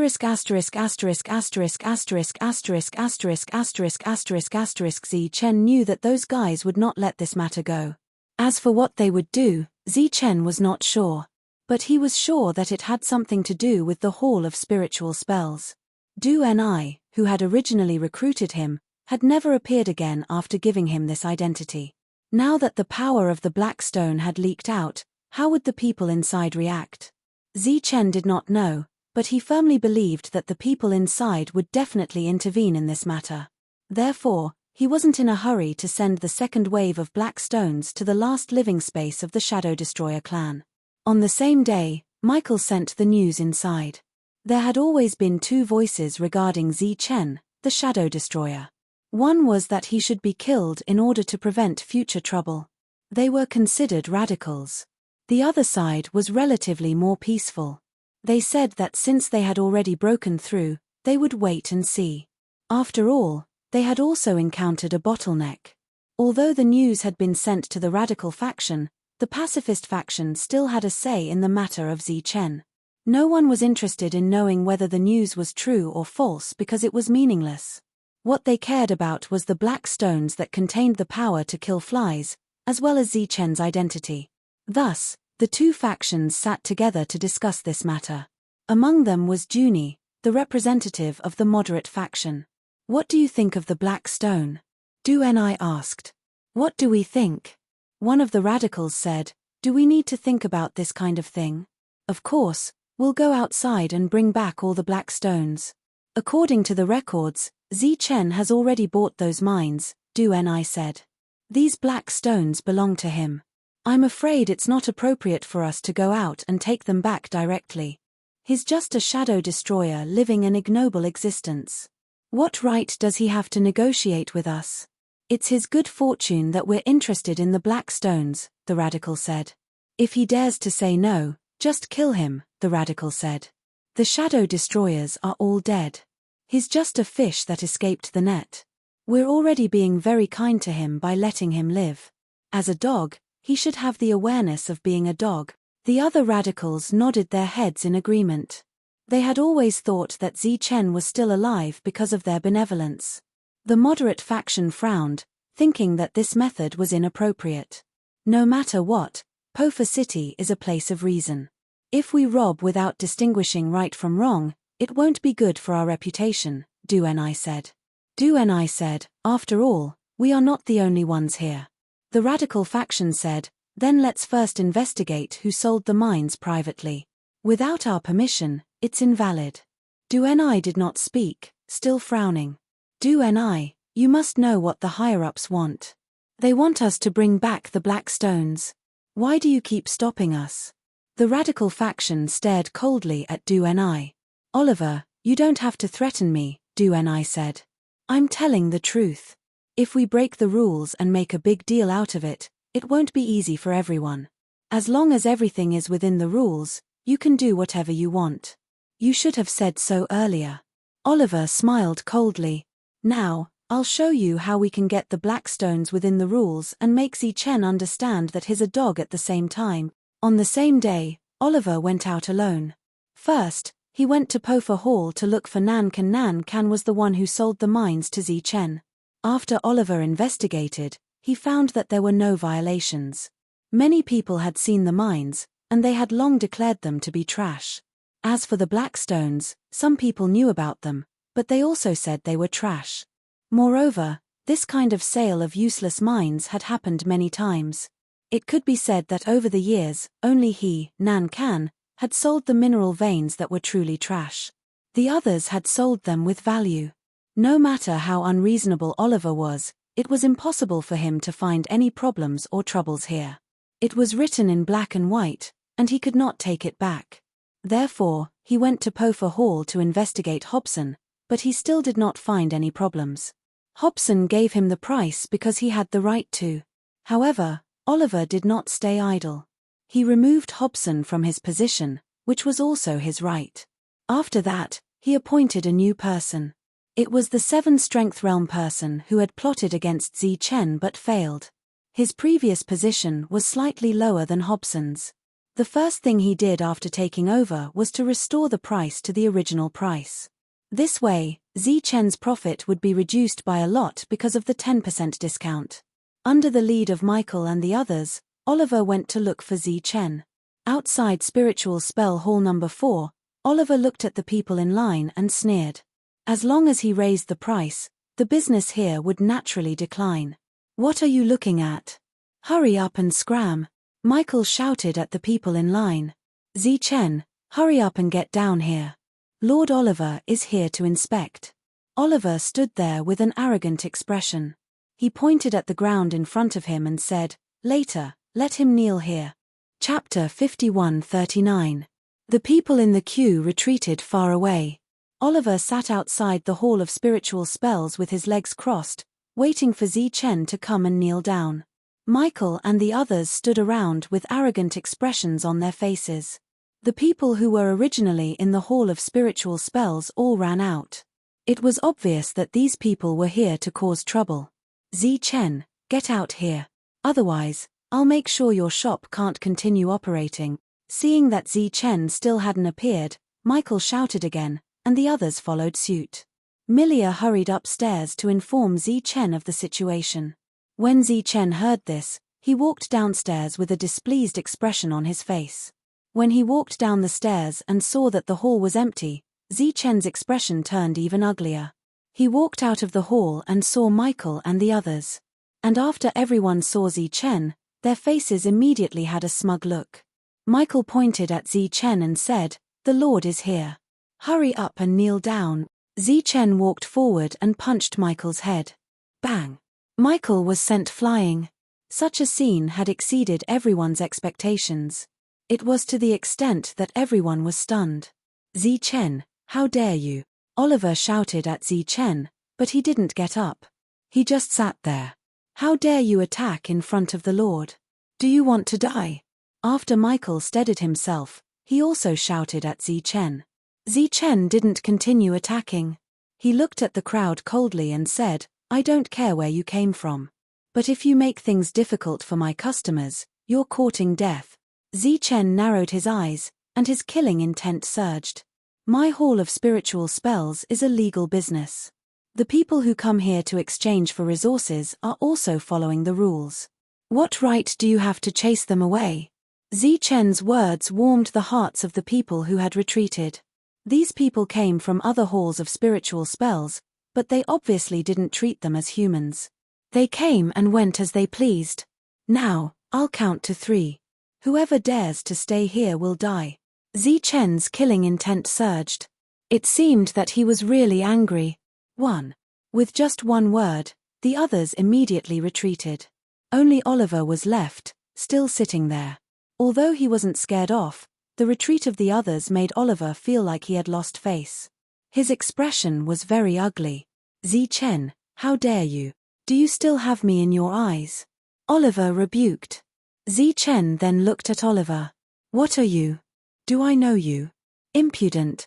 I'm on the same level as your family's Lord Dune. Why aren't you kneeling after seeing me? Oliver stood up angrily and stared coldly at Chen. Chen glanced at Oliver and said, just this once, don't do it again. If this happens again and I see you chasing away my guests, don't blame me for killing you. After that, Chen turned around. When he reached the door, he turned around and said, get lost. Good, what an arrogant brat. Just wait for me to make you kneel down. Oliver was so angry that he laughed. Just wait for your hall of spiritual spells to close. If you can't do it, I'll take your surname from now on. One look and I can tell that you're an unfilial descendant. What use do I have for you? Chen's expression was full of sarcasm. Everyone had come proudly and left angrily. It wasn't that Oliver didn't want to attack Chen, but there had to be a reason. So, he forcefully suppressed his anger. Just wait, let him be proud for another day. After returning, Oliver gritted his teeth and said, next, we'll have a price war with him. The spirit-breaking department will give you the lowest price. When Michael and the others heard this, they were all happy. This was what they had always wanted to do. However, they didn't have anyone from the spirit-breaking department to cooperate. Michael said, my lord, the spirit-breaking department. Don't worry, I've already arranged it. Next, you just have to focus on the price war, Oliver said. If that's the case, then you just have to give Chen a high price or not sell him resources. Naturally, his hall of spiritual spells will be closed. Michael said. Oliver had thought about this problem when he came, but it obviously didn't follow the rules. When Chen had caused a ruckus in the spirit-breaking department, the others didn't do anything. Hobson didn't show up because of this. No matter what, they had to be reasonable. For example, this time, they only dared to raise the price to the original price and didn't dare to raise it privately. The next day, Milia went to the spirit-breaking department to exchange for resources.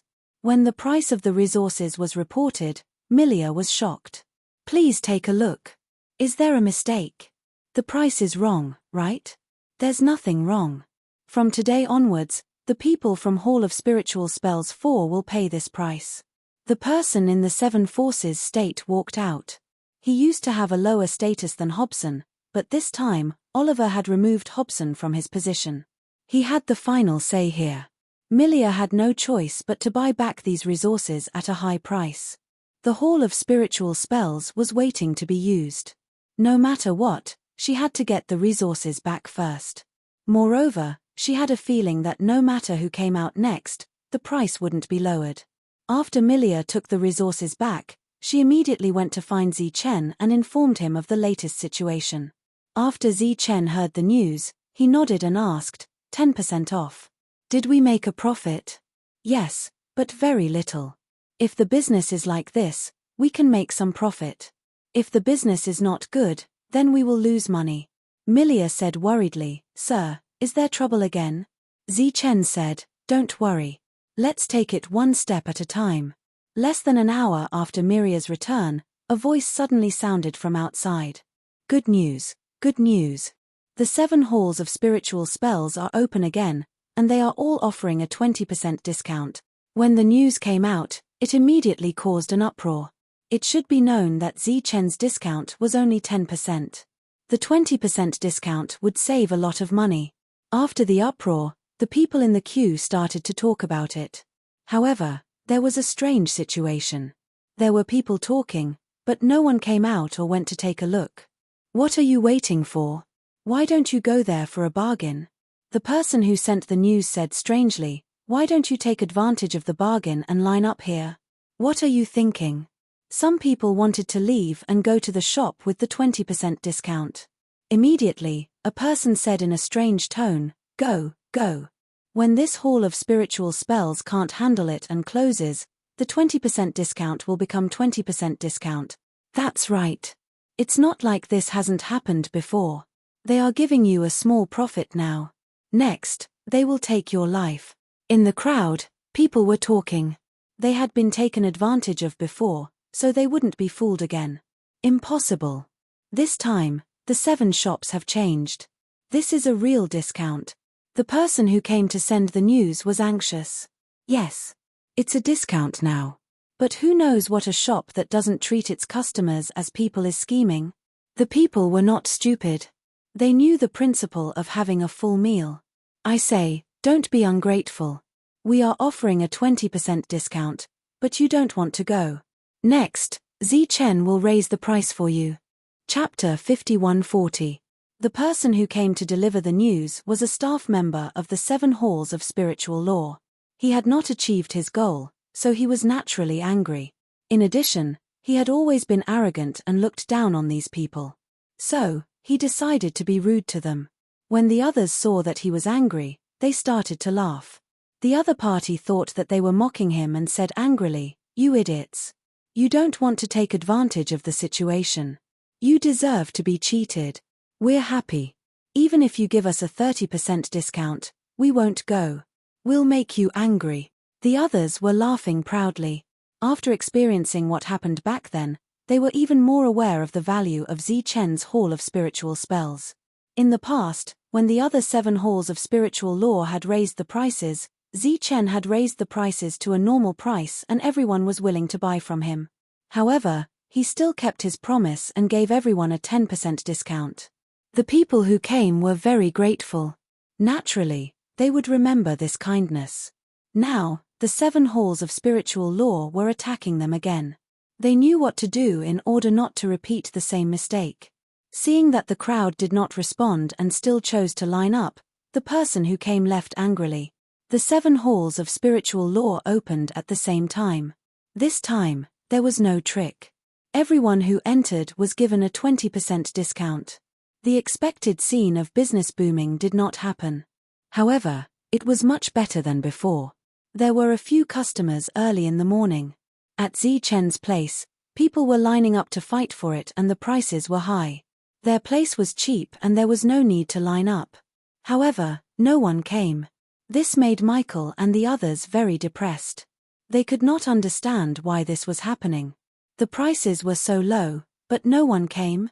Did water enter their brains? At first, they thought that the news had not spread. So, they immediately arranged for people to spread the news. While promoting their low prices, they also announced that Chen's shop was going to increase the price because the cost had increased. However, after a few days, the prices of Chen's Hall of Spiritual Law did not increase. The discounts were still the same. The business was still very good. People were still lining up. When Oliver heard this, he felt that it was unbelievable. There was such a thing in the world. However, after checking, it was true. This made him very angry. So, he said, 30% discount. Not only was there no discount, but they would also lose money. Such a big discount immediately attracted many people. When Chen heard this, he was stunned. It seemed that those people were really crazy. However, he didn't care. How long would they be able to do this kind of loss-making business? Moreover, after experiencing the previous incident, everyone was vigilant in their hearts and would not be easily fooled again. After the 30% discount, the business did improve, but it was not to the point where there was a queue. Although Chen's business was a little worse, the line was still there. As time passed, the flow of people gradually decreased, and there were no longer any signs of queuing. Miria and the others were worried. In just 5 days, the 7 spiritual spell halls added a new rule for the people who came to the store to purchase resources. As long as one turned in the jade token of spiritual spell hall number 4, one would be able to enjoy a 40% discount. When this news came out, it immediately caused an uproar. One had to know that a 30% discount was a bargain, and a 40% discount was even more so. It was a money-losing business. However, the expected business boom did not happen. Everyone who came here did not get to enjoy the 40% discount. In other words, no one handed over the jade token of the number 4 shop. After the previous incident, they were very vigilant and knew that this was a trap against the number 4 shop. They also knew that the number 4 shop used to be profitable because the resources from the spirit-breaking shop were cheap. But now, the prices had increased. However, the number 4 shop was still willing to give a 10% discount. That was a good price. If the number 4 shop could not hold on and closed down, what awaited them would be a continuous increase in prices. When that happened, how many people would be able to hold on? Therefore, after the 7 spiritual spell halls set up such a place, the number of people in the store decreased significantly. Everyone started to return. Even if they had to queue, they still had to wait. In the restaurant, Kant and Hobson sat opposite each other. Kant took the initiative to say, "I let you down last time. This time, take it as an apology." Hobson shook his head and said, "It's my fault for not being firm enough. It has nothing to do with you." Hobson had told Michael everything that Kant had said at the table. After all, they had known each other for many years. However, even if Hobson had not told him, Zichen would have thought of other ways to deliberately spread the news and interfere with Michael and the others' judgment. He had even arranged for people to come here in advance. However, Hobson had done his job very well. Kant raised his wine glass and said, "But no matter what, we wanted to use you first. So, Master asked me to come and apologize." Hobson said, "Zichen is very thoughtful. Unfortunately, I'm no longer in charge, so I don't have much say over there." Kant smiled and said, "Old Hua, we are sincere in our apology. We are not scheming like you think. We are also not here to ask you for help." How should I put it? Master said that he does not want me to lose you as a friend." Hobson immediately stood up and said, "I am sorry, I am sorry." Then, he raised his wine glass and made a toast in a certain direction. Hobson sat down again and asked, "This time, there are people inside who are deliberately targeting Hall of Spiritual Magic number 4. What do you plan to do next?" Kant said, "They have already ruined their reputation. It will be much more difficult for them to do the same thing again." Hobson did not understand and asked, "Why would they be alarmed?" Kant said, "Actually, they are here for the black stone." "Is that really something good?" Hobson was a little surprised. "Of course. How can Master's judgment be wrong? Oliver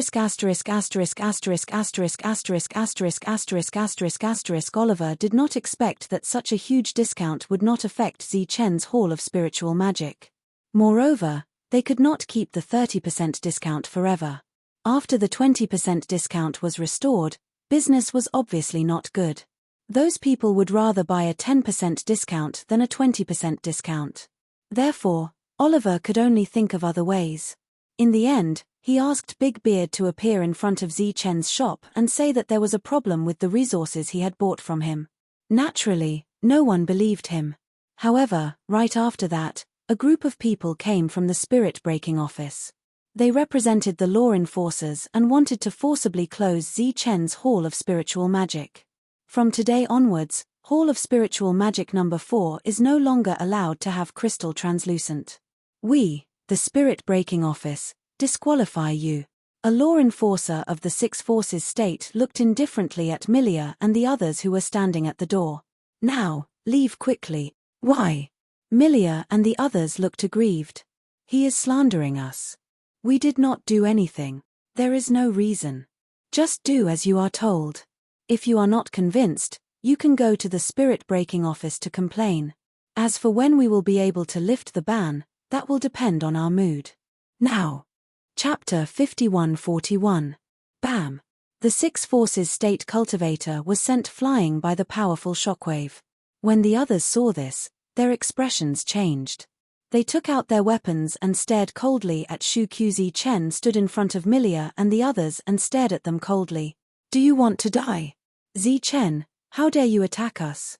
Another 6 Forces state cultivator shouted at Zichen, "Do you know who we are?" Zichen responded with another punch. The 6 Forces state cultivator was sent flying. "I don't care who you are," Zichen said coldly. "These resources were exchanged from the Spirit Destroyer. If there's a problem, it's the Spirit Destroyer's problem. What does it have to do with us? You've come to make trouble for me again and again. Do you really think I'm not angry?" Zichen stepped forward and punched the cultivator again and again, causing him to howl in pain. When the bearded man saw this, he was scared and ran away. He hid in the distance and looked at the scene in front of the Hall of Spiritual Spells where Chen kept punching. His fists smashed down, and the sound of explosions was endless. Chen, how dare you? Some people were howling and some were scolding. For a moment, it was very noisy. In the distance, Oliver and the others were watching but did not step forward. The time was not right yet. Chen, you son of a bitch. Do you still have the spirit destroyer in your eyes? A6 Forces State Cultivator with blood on the corner of his mouth pointed at Chen and scolded, "You don't know what's good for you and ignore the rules. Do you want to die?" Chen looked at him and his eyes became colder. Poof! The other party's outstretched arm was directly severed. After losing his arm, the man screamed in horror, "Murder! Chen killed someone. Men, quickly arrest this guy who disregards the rules for me." Immediately, a few people rushed forward. They flew up and charged at Chen. Buzz! The slaughter spirit turned into a ray of light and passed by them. Following that, cries of alarm rang out as everyone fell to the ground one after another. If they weren't missing an arm, they were missing a leg. It seemed that in this shattering Dharma city, only Chen dared to act recklessly. Come out. What's the point of hiding in the dark like a rat? Chen no longer cared about the people who were wailing on the ground. He stared into the distance, his eyes growing colder. A group of people walked out, led by Oliver, followed by Michael and the rest. "You've got guts. You actually dared to make a move here." Oliver squinted his eyes and said coldly, ignoring the rules of Pofa City, "Do you want to die?" Chen's figure flickered, and he immediately rushed towards Oliver. His response was a punch. "You're courting death," Oliver shouted. He was at the 7th strength state, so he was naturally not afraid of Chen. Boom! The two of them exchanged a punch, and a powerful shockwave rippled out.